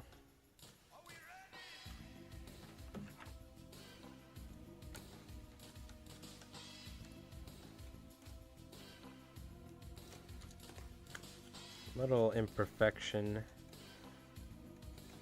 Never hurt nobody. No, I'm sure it has. That armor paneling was not put on right, and then a shape charge breaches through the leg.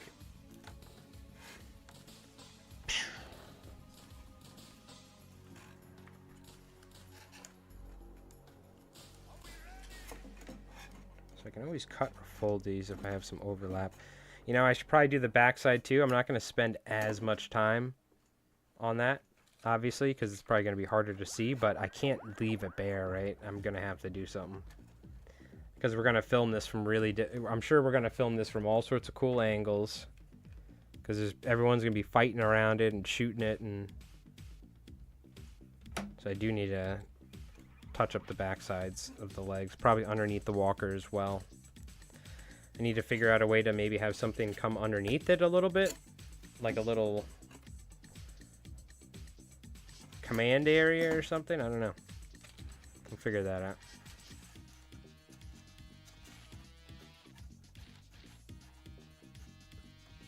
Just cut this right there. Alright, you know what? Let's fold it. Yeah, there you go. Make it a little bit more structurally sound. Kill two birds with one stone.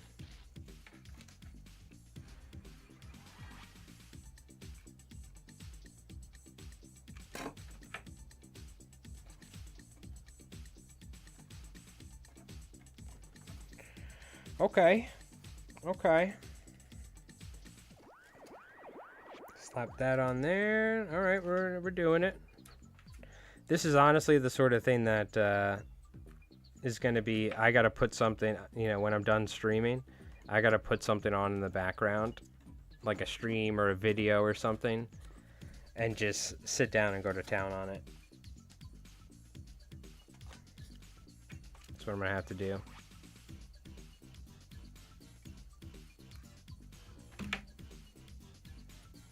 Just kind of like get into a Zen cardboard gluing flow state. And then like a couple hours later, it'll all just be covered in cardboard. You know what I mean?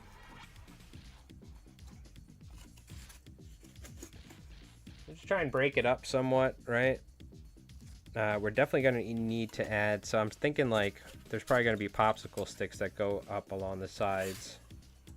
Because we still need to have feet. These could give us a way to stick this into feet. You know, some sort of feet apparatus, foot apparatus. And then we need probably something like this to kind of give it some extra, but that's going to be after.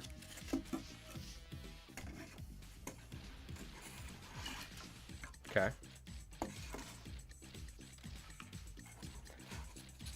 Yeah, we're at the stage to where I'm doubting what the hell I'm doing, but we got to overcome the hurdle.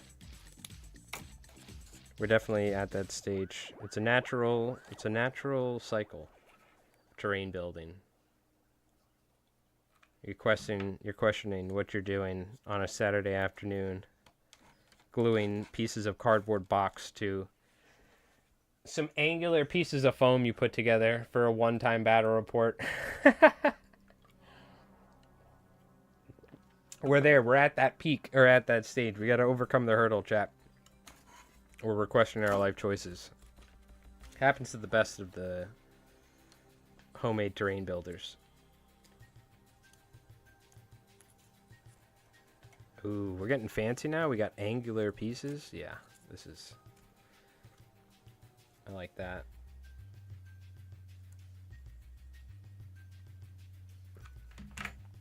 Are you even really doing something worth doing if you're not questioning your life choices? That's the real question.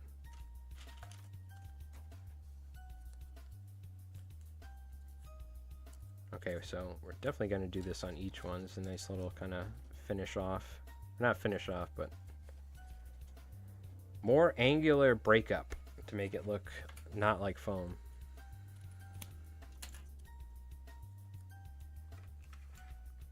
Appreciate everybody chilling, by the way. Hope you guys are having a nice Saturday. Hanging out, lurking. I figured this is worth streaming because it's instead of just painting brown on the same Turkish infantry for the 30th time, sitting here and showing you guys my wacky... We need to figure out like the name of a mad mechanical scientist. That's what this is. It's like a workshop. Alright, let's cover this back leg. We gotta at least get one leg done.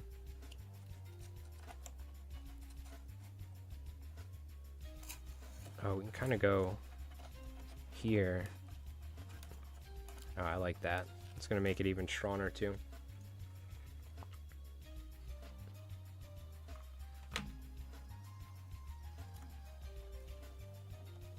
Damn, this AoE music, I mean, this Command and Conquer music goes hard. It sounds very AoE, too, like... All these RTS games had banner soundtracks, huh? From the 90s. I think just a lot of games in the 90s had banner soundtracks is what it comes down to it.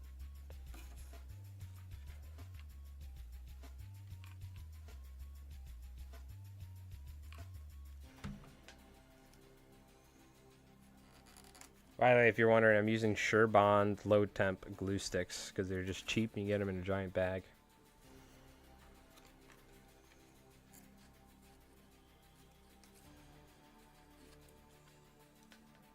What if I fold these a little bit? Can I get a nice clean fold?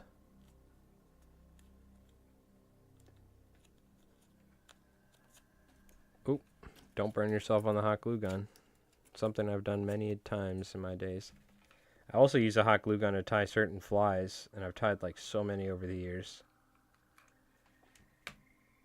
I can't tell you how many times I burned myself on the hot glue gun. It's kind of a rite of passage. If you're using a hot glue gun, burn yourself. Be a man. There you go. That's like exactly what that Boston guy or whatever would say. A Turkish scientist? What's going on? Nope, nope.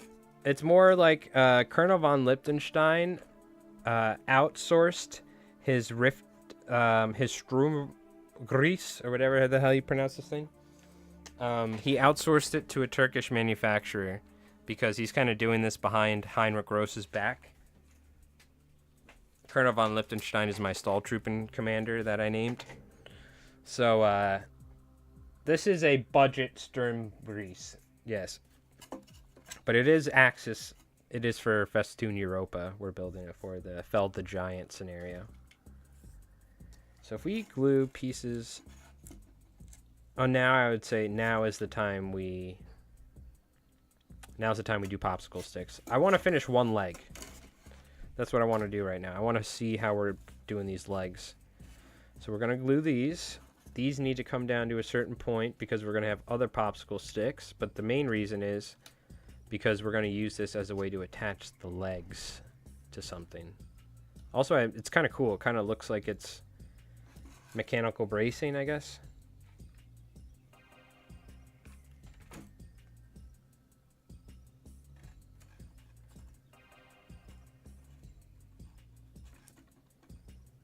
So we're building our own Sturmriese.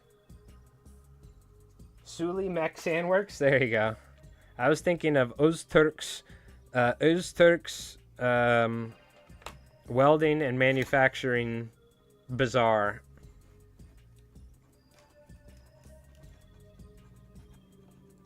Yes, my friend. Of course. I got to do a good Turkish accent, man. I don't even know how to do one.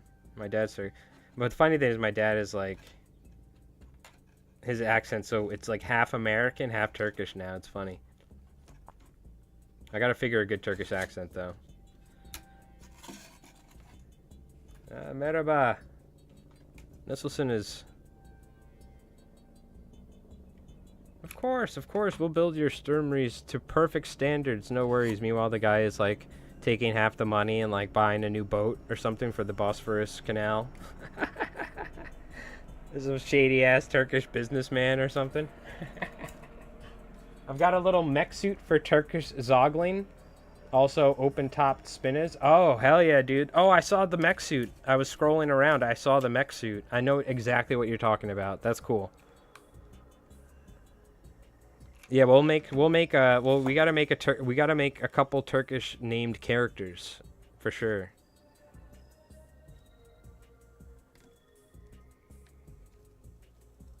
For sure. Yeah, they could have their own sort of zombie sort of things, I guess, if we really wanted to, for the evil Turks, not the good Turks. I like to think I'm building good Turks, but there has to be evil Turks because they're still they've been captured by the Axis, right? So only makes sense. There's going to be guys that are working with the bad guys, aka the Axis, you know.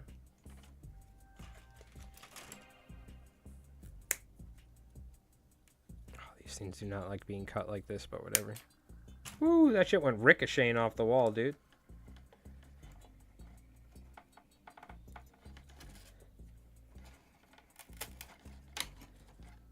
I don't know if I actually want to do this like this, but whatever. Okay, yeah, I'm not going to do jamming into the foam. It's fine. I don't want to do that on each leg.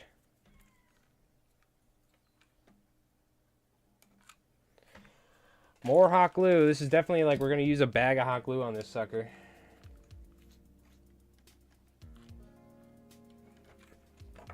But how's it going? Nope. Hope you're doing well.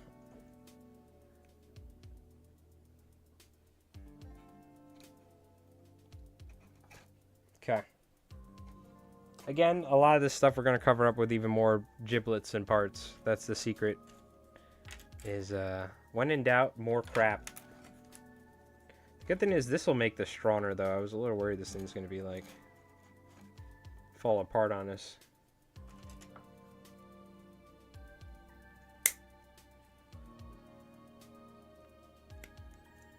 I've already cut everything under the moon and stars with these pliers. I might as well beat the hell out of them some more.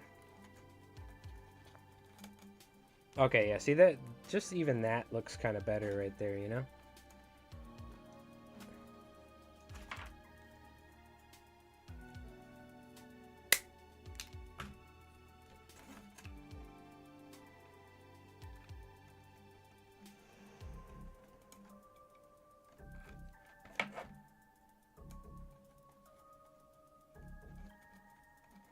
Okay, there we go.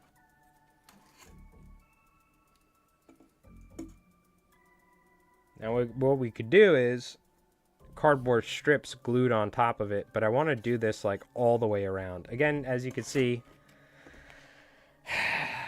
we got to do this for fucking 6 legs. Thank God we didn't go with 8 legs. Holy, eh? Thank God. It's gonna look cool though. Hey, let's think of it like this. Rev is printing all these badass buildings in the meanwhile, so we're taking that valuable 3D printer time. It's all valuable, that 3D printer time. We only have so much thing that we can print in a given space, and there's so much to do. I really got to get one, though, at some point. I have to get an FDM printer. I've kind of, like, made up my mind. I don't want to buy one, though. I want to get one for free. We gotta just wait till, like, Elegoo or somebody reaches out. Some company or something. I have to, like, figure it out. I have to reach out. Be like, yo, can you guys send me FDM? And I'll make some videos, print in some stuff for Konflikt and Bolt Action one-page rules or something.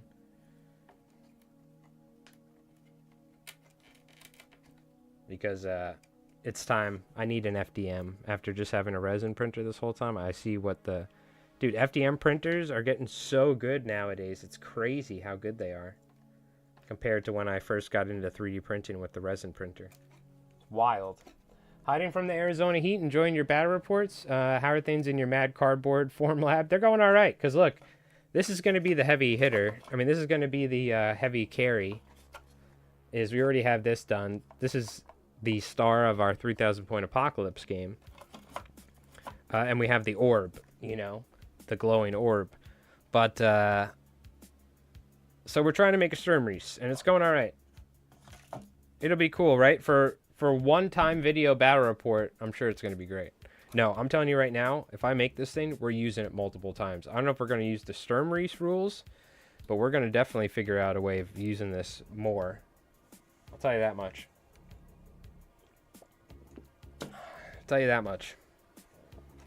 Okay. Worst case, I guess it makes a really cool terrain piece for like one-page rules and all the other games that we play too. You know what I mean? Because I feel like if we use it in Konflikt, you can't just almost use it as a terrain piece. I guess you could use it as a decommissioned piece of terrain and make it to where people can like walk around on it. That could work, I guess. But yeah, we got I'm working on the next battle report, 3,000 point armies each. Essentially 2 Konflikt armies on either side. So like 4 Konflikt armies, 2 on each side fighting. And it's with the new Totencore Horde versus the Firefly platoon. So the new platoon structures. So it's going to be good. It's 2.5 hours of raw footage. So it's going to take forever. Because when I film, I don't film like... I film like, okay, go. Film, you know, beep boop. Okay, move this, move that. Okay, shut it off. So these are all just clips, you know. You could proxy it in the robot legions and one-page rules. Oh, dude. Okay, because they have a giant... you're right. They have like a giant miniature. They have these like titans for the big armies. You're totally right. Yeah, we could definitely use it for other stuff. We'll find uses for it one way or another. For sure. Alright, now if we want to get fancier, we take pieces of popsicle stick and glue them to each other like this. To where it's like joints. Right?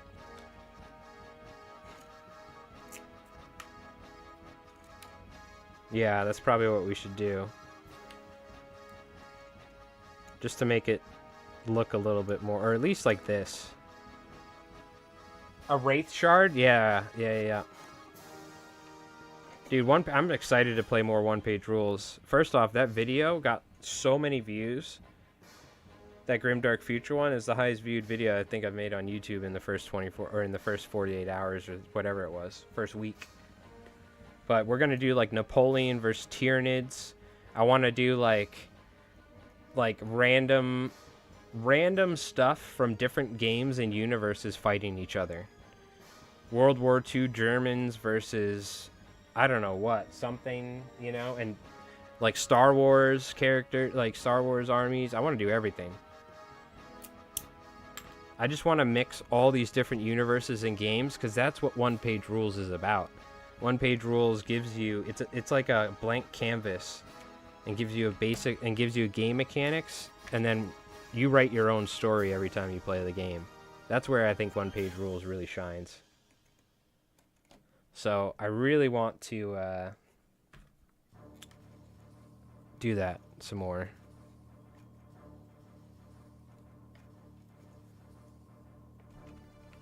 Yeah, and also the way we do battle reports is, you know, it's kind of they're condensed down, and they're kind of, you know, doing silly voices and stuff like that. I don't know if there's many folks doing that sort of style of battle report that we do in one-page rules, so the whole idea of the channel is to spread the word of really cool war games that don't get as much love as GW products. That was kind of the idea. Like, we're going to play Trench Crusade, we're going to play one-page rules, all these games that aren't Warhammer, because everyone does Warhammer. It's like D&D. Everyone plays D&D, but there's Savage Worlds, Shadow Dark. There's a million different game systems, you know, even Pathfinder, whatever, you know what I mean? But it's all these big games run by these mega corporations that dominate the scene. So I'm like, you know what, we're going to play other stuff, because there's so many cool games.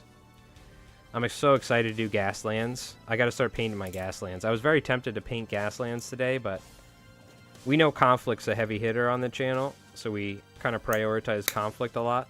So I want to get this done. But I want to do more Turnip 28. I want to make more units for Turnip 28. I want to make a new army for Turnip 28. Because Rev has gnomes. So I want to have some different aesthetics on the channel, so. And we've already played with mine a couple. I want to just do a bunch of different stuff, but man. So little time, you know? But right now, dude, so much hobby stuff to do. I'm going to be busy for a while, which is a good thing. Bad thing and a good thing. It means at least we have cool stuff for the future. You know what I mean?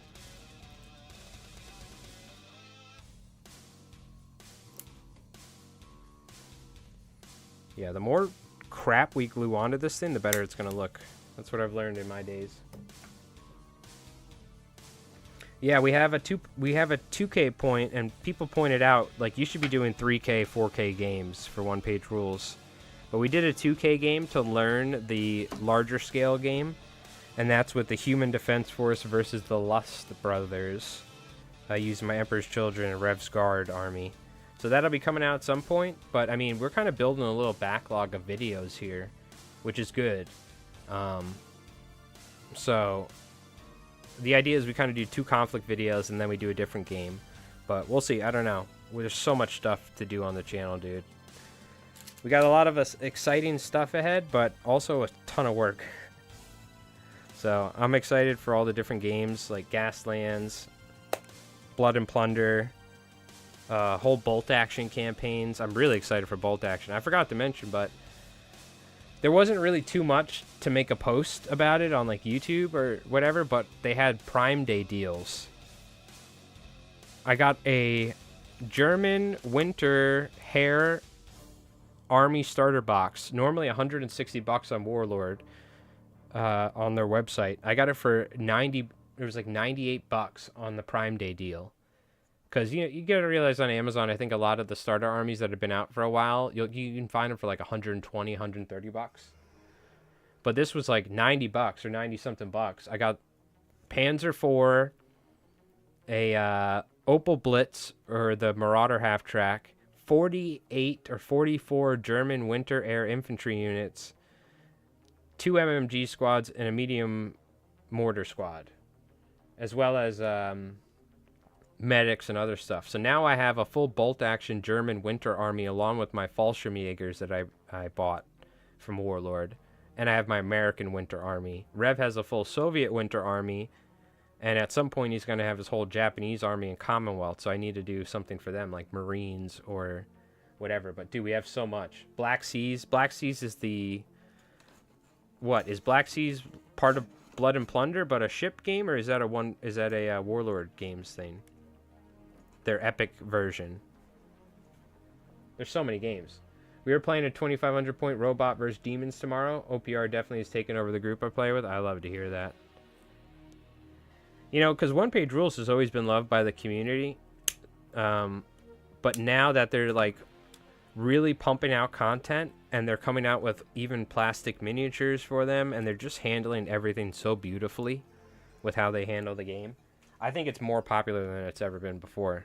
So, which I love to see. Absolutely love it. Oh, what am I doing? I can't move on to the next leg. Let's glue some, this kind of seems like where I want more popsicle stick stuff, but man, it's going to be, how about we use, okay. How about we do something like this? Yeah. Okay, I see. I see the vision. I could do something like that. Just glue more. You just need more stuff glued. Is the issue. What about something like this though? Ah, yeah. Either sideways, either long ways, or maybe. Yeah, if I cross it though, then I can't glue them on top of each other unless I cut it, and I'm being lazy. So we'll definitely just do it like this, I guess. I guess like this, and then we could do cross bracing. Yeah, what's the Black Seas? Is that a Warlord game, or is that like part of the Blood and Plunder game? Because they have like a couple games, Flintlock. Is that a Flintlock game, or is that the Warlord ship game? Also, Rev has pike and shot. He bought pike and shot stuff, so we have to do that at some point. My friend Garrett, who is the one who helped me film the one-page rules game recently, he comes and films that. He pre-ordered all of the StarCraft miniatures game stuff. So the Proto Starters Army, the Terran, and the Zerg, I think it is, right? Is that the names? So he bought all the starter armies for it. So I'm going to have to help him build all that stuff, but I told him I 100% want to do StarCraft. I was interested in it, but I was like, man, I'm not going to spend the money on it. But he bought all of it, so we're going to do the StarCraft game, too, when we get all the bits and pieces for it. But, so, dude, we are going to be quite busy. I kind of like the cross bracing, but how do I do it here tastefully? Kind of like this piece in the middle. Like this. Yeah, we got a lot. Not pike and shot, Hail Caesar. Hail Caesar, that's what it was. Is that a 28 mil scale?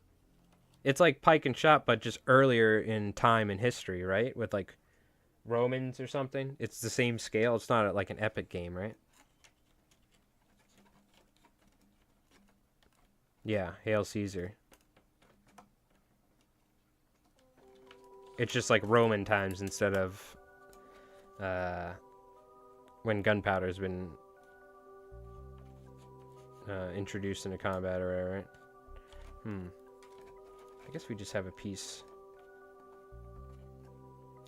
I don't know how I want to do this.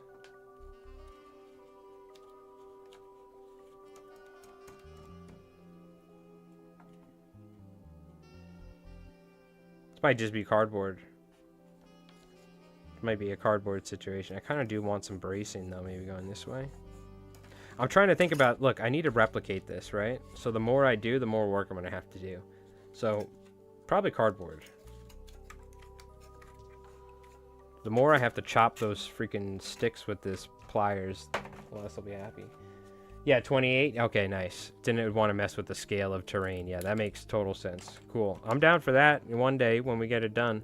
I will say I'm going to work on Blood and Plunder at some point. Once I get probably the Turkish army done, I'm going to start working on that. Because that's really the main project I have right now, hobby related, and Gaslands. But Gaslands, it's almost all done. I just got to paint it. The starter stuff for Gaslands. So we will be, I will start working on Blood and Plunder here soon. Because that should be pretty fun. It's also it's like a pirate game. We haven't done anything water and pirate related, so I get to do a bunch of dumb pirate accents, which will be great. If I can only remember all of the Savage World stuff, so I can use your guys' real characters' names. Need to be able to use on any terrain for multiple games? Yeah, exactly. We only have so much. We can't be printing 10 different scales of terrain. Yeah, 100%.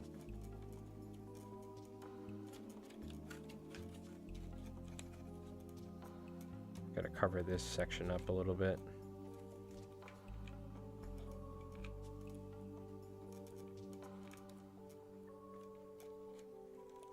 Have a slight overlap on this panel. Yeah, there's gonna be a lot of tinkering, dude, this piece, but we're gonna get there.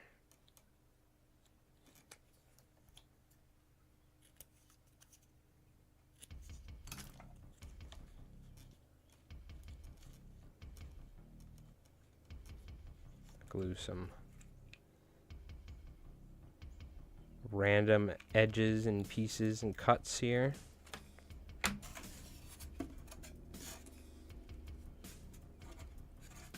Yeah, we're definitely gonna need probably just more cardboard on top to hide to make it look like it's a structure. Oh, fuck, I just realized part of my French. I don't want to cover up where we're gonna, well, whatever.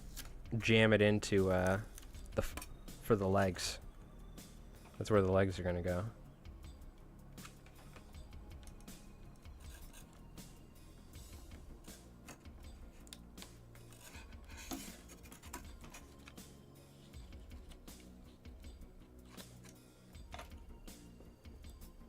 Cereal box mech. What's going on, Nix? How's it going? Yeah, we're doing the Sturmriese for Festung Europa or whatever.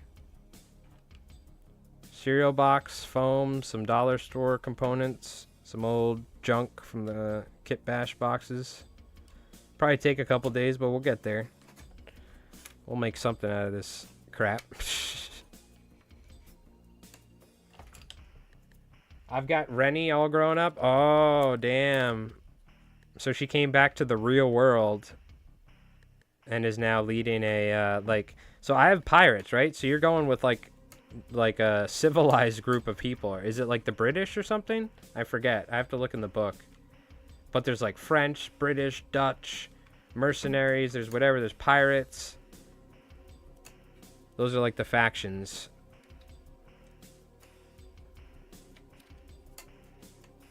So she came back to the real world, has like probably a trade empire. We're gonna have to do like a whole backstory thing for the video.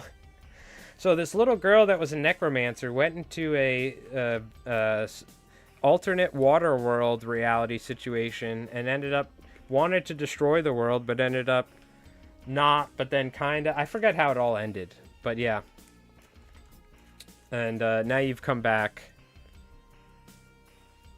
And are not using necromancy, so you don't alarm folks. This was Rev's character in my Savage Worlds TTRPG game. It was like an 8-year-old girl that ran away from home and knew necromancy. Had like zombies and shit. And tricked this like captain out of a ship on the first official start of our campaign, the first day. They got like a full like 80-man freaking galleon or something. Because he managed to roleplay it, like, perfectly. And caught me off guard. I was like, you son of a bitch. Yeah, Rev's got the craziest characters. You ever play D&D or something with him? He always plays, like, old people that can barely walk. Or, like, little kids or something. And makes them, like... have some crazy-ass, like, backstory and abilities. But not too overpowered. But still crazy. Some wild crap. Wild stuff. I like it, though. I like it. That's what it's all about. Yeah, we haven't played D&D or Savage Worlds or anything in a while. At some point, you know what? We should do a couple one-shots with the boys on Discord or something is what we should do. Or I should do. I know you hate that, but... or we should do some one-shots again at some point.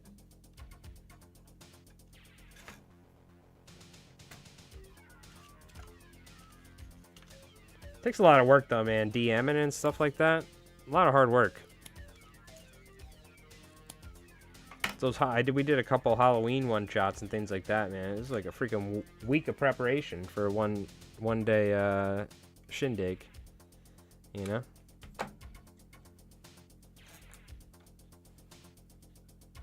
It was perfect though. Rev had this house that he was renting, or they were renting at the time, and it was like the perfect D&D house. Oh man, so good.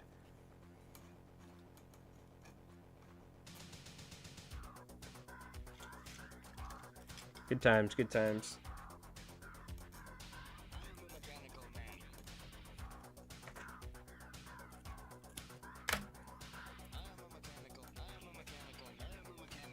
Let's glue some of this stuff up. Bada bing, bada boom. We're gonna probably just jam a bunch of wires and crap in little areas. Oh my god, this is just one leg, by the way, we've done. It's not even done yet. Ah! All right, so it might be a couple weeks before we do the Festung Europa. We start that. Other than this, we have everything done for it. But yeah, it might be a couple weeks. What is it? I think it's literally been an hour, maybe more than an hour. We've been doing this one leg. But hey, it's got a bunch of crap on it. Okay. It's gonna sit in a foot. A foot's gonna have to have an angle to it to where we get it to where it kind of lays flat, you know what I mean? You know the worst part is it probably even needs more crap glued to it, I'm gonna be honest with you. I'm not gonna lie. You'd be surprised how,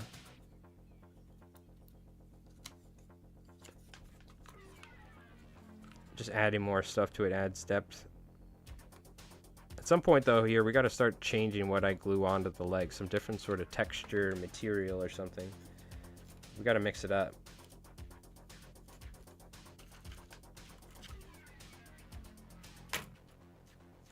We can actually just kind of strengthen this whole thing like this. Whew! Man, it's now it's getting hot with this freaking hot glue gun. This thing's cooking.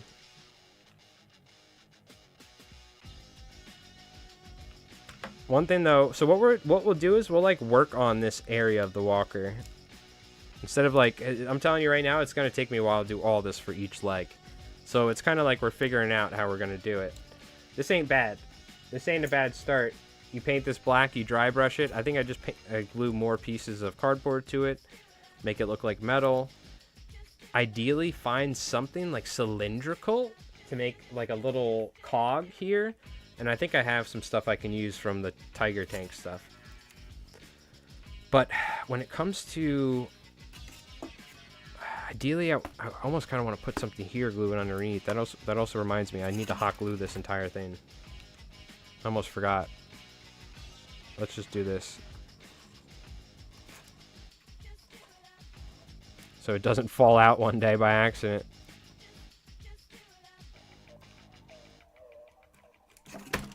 The hot glue stick's melting, damn it. I mean, it's supposed to melt, but there are times where it heats up in the gun and it kind of doesn't want to do its thing. There we go. Okay. Just make sure it's nice and secure for many moons to come. Alright. So this is going to sit like this. Alright. I kind of want to make it look like, so like one 28mm base, like some scientists. We'll probably print some German scientists or something to put up here. You know what I mean? And lab coats or something, that'd be cool. But if I can make a walkway,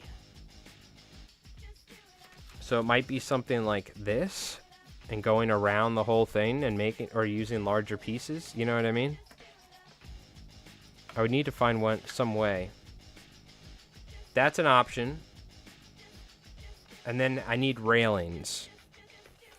So we can make like actual railings. I do want to use these things as well. So maybe these things will go along the whole thing or something. Which these are going to look sick. My buddy Garrett gave them to me, so we'll use them for something. I got a giant bag of them here, so we can, yeah, have a catwalk on the foam. That's what I'm thinking. I just don't know how to, what's the best way of handling it.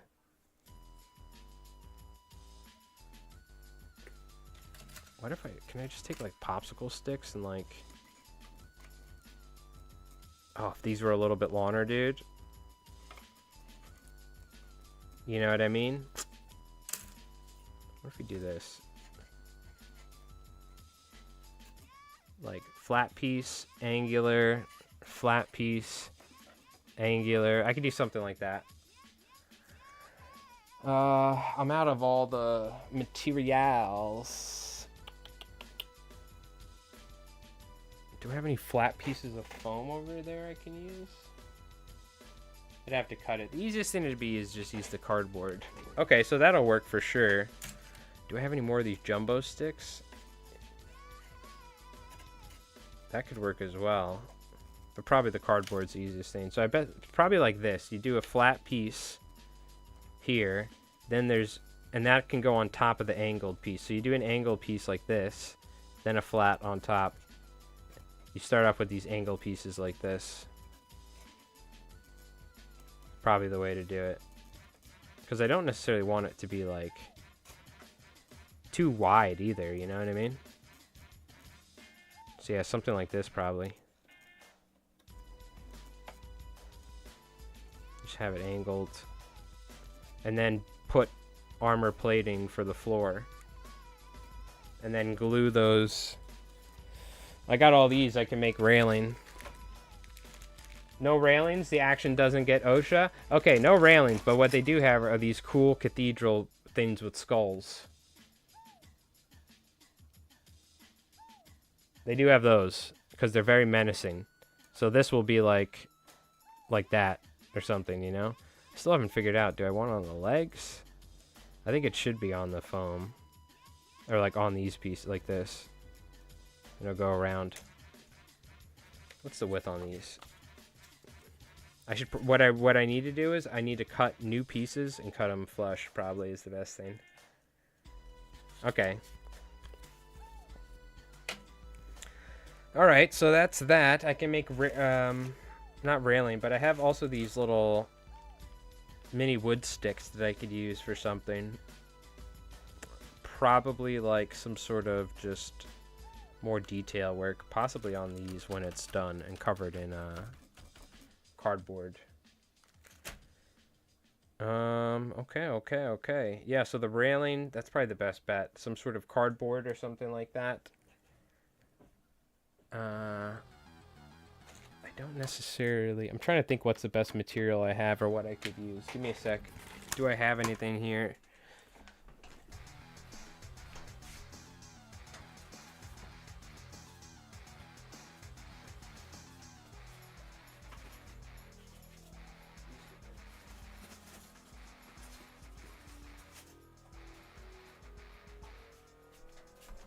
This should work. It's kind of tricky to cut it, but...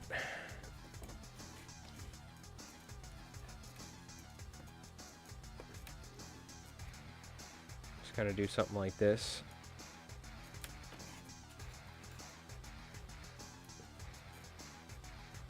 I don't know. I got to think about this.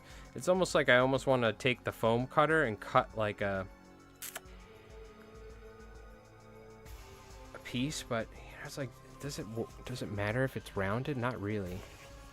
I guess these are equal sizes. I could cut these in the middle, and then it'll be the right.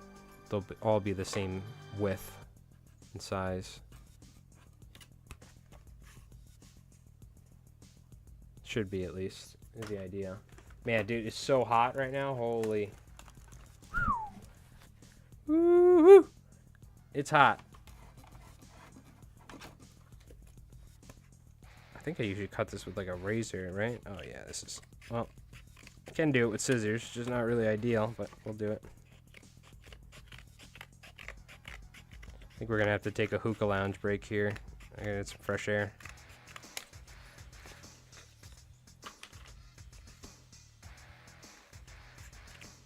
It's normally hot enough with the lights and all that, but it's hot glue gun. I could turn the AC on, I just don't feel like it right now. And we can't listen to music because my audio is all in one source and I gotta apply the filter to it, so we're gonna sweat a little while doing this. This is, we can lose maybe a quarter pound or something, yeah? Yeah, something like this, I think. I think I just glue it on there.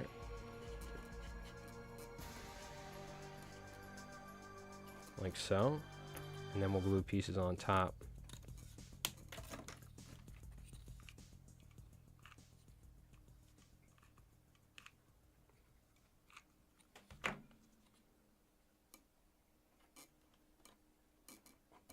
And then probably glue it to the foam here as well.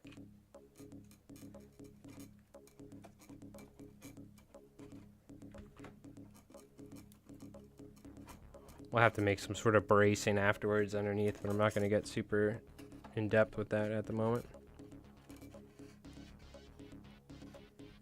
Doesn't need to be, it just needs to get to the end of each leg because we're going to do some other sort of cuts at some point to go on top.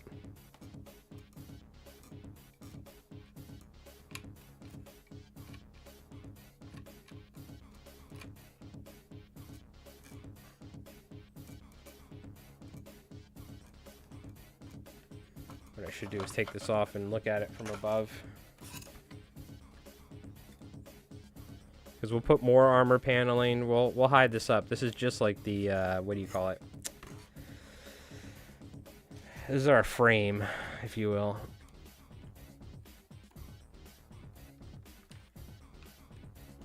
And then we cover it up with a cap. Little cap piece. We'll probably run something along the edges or something, or on top. We'll figure it out. Maybe I'll glue a bunch of sand to it. Give it like a textured footpath or something. Or, you know, you could always do something like this. Really haphazardly. Make like a little... Give it some like texture to it, you know? To make it look like some sort of walkway thing or something, I don't know. I'm just trying to think of what's fast, easy, and that works for me being lazy. And this could definitely probably work. And then you put pieces on top to cover up the round ends because I don't feel like clipping it. Easy. Alright, well I'm not gonna... Oh, I did glue that on top. I'm gonna leave this unglued for now. I just realized. Because we have to do the other parts of the legs. But yeah, that should work. I'm trying to think how I would pretty this up. Probably more pieces just glued on top. Maybe have little overhang pieces that you could trim so it just kind of looks different. And then maybe some popsicle sticks. Or we could do the popsicle sticks. Just thinking, brainstorming. And then last but not least, we're going to glue some of these like this. Maybe like this. Ooh. Like that. Have that sitting on each leg like that. We can even put one in the... The problem is they're all facing the same direction, so I can't have one facing one way. You see what I mean? They're all facing to the left with the graphic. I do have these, though, that are kind of broken. I could put these in the center. That could work. They're more decorative than they are OSHA guardrails. Okay.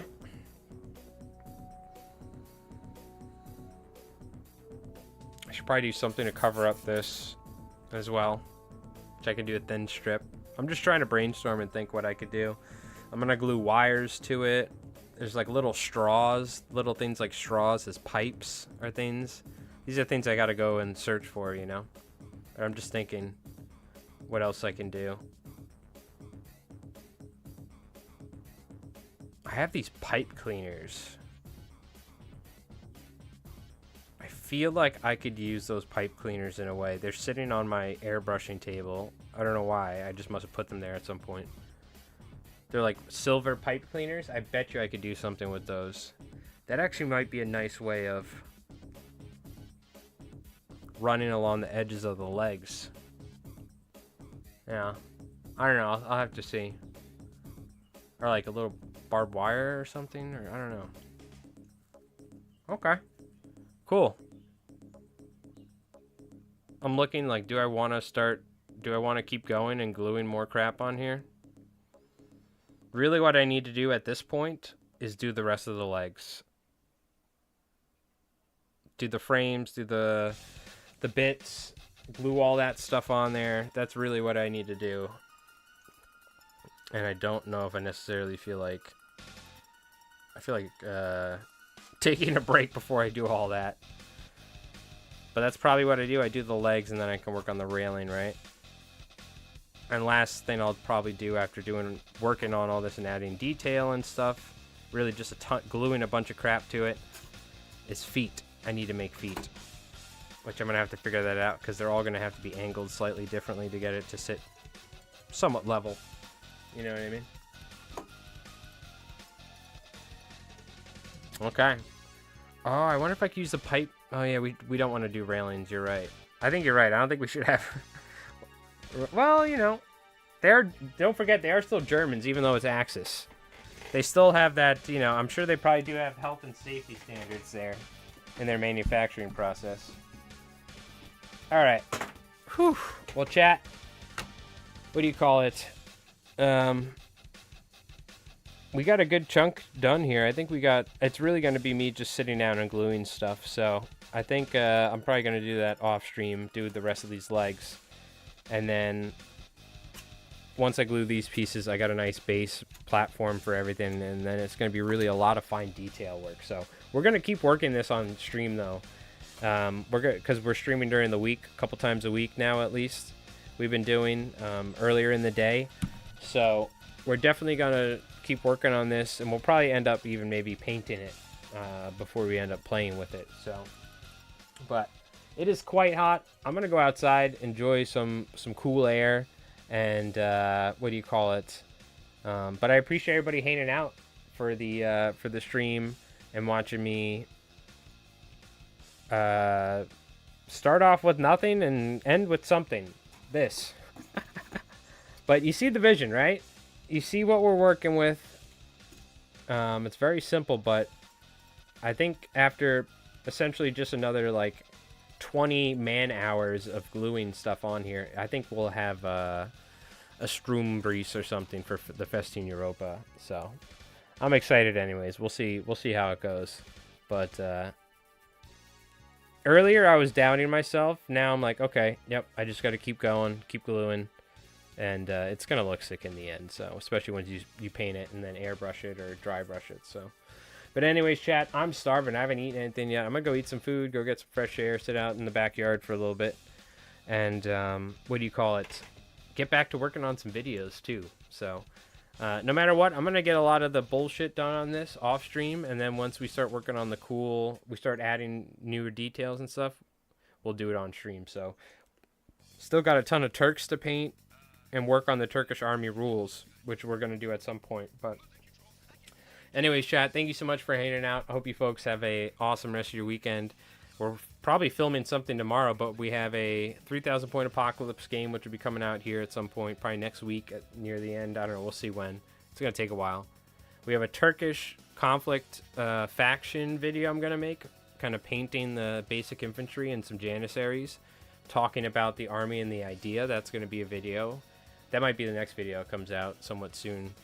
And then we have a one-page rules game. So we got a bunch of different stuff. So a lot of editing and just staying busy. But no matter what, I'm starving. I'm ready to eat after playing around doing my arts and crafts session. So chat, you take it easy. You have an awesome night. Nix, Rev, Nope. We had RK, Klovek. Again, appreciate it. Derelict. Thanks everybody for handing out. Flippity. You guys have a awesome weekend. And yeah, what do you call it? We'll see you at some point early next week for another stream. It's going to be before 4 o'clock, before Mordian streams. We'll stream for at least a couple hours, so, and do that a couple times a week. But anyways, chat, you take it easy. You have an awesome night. And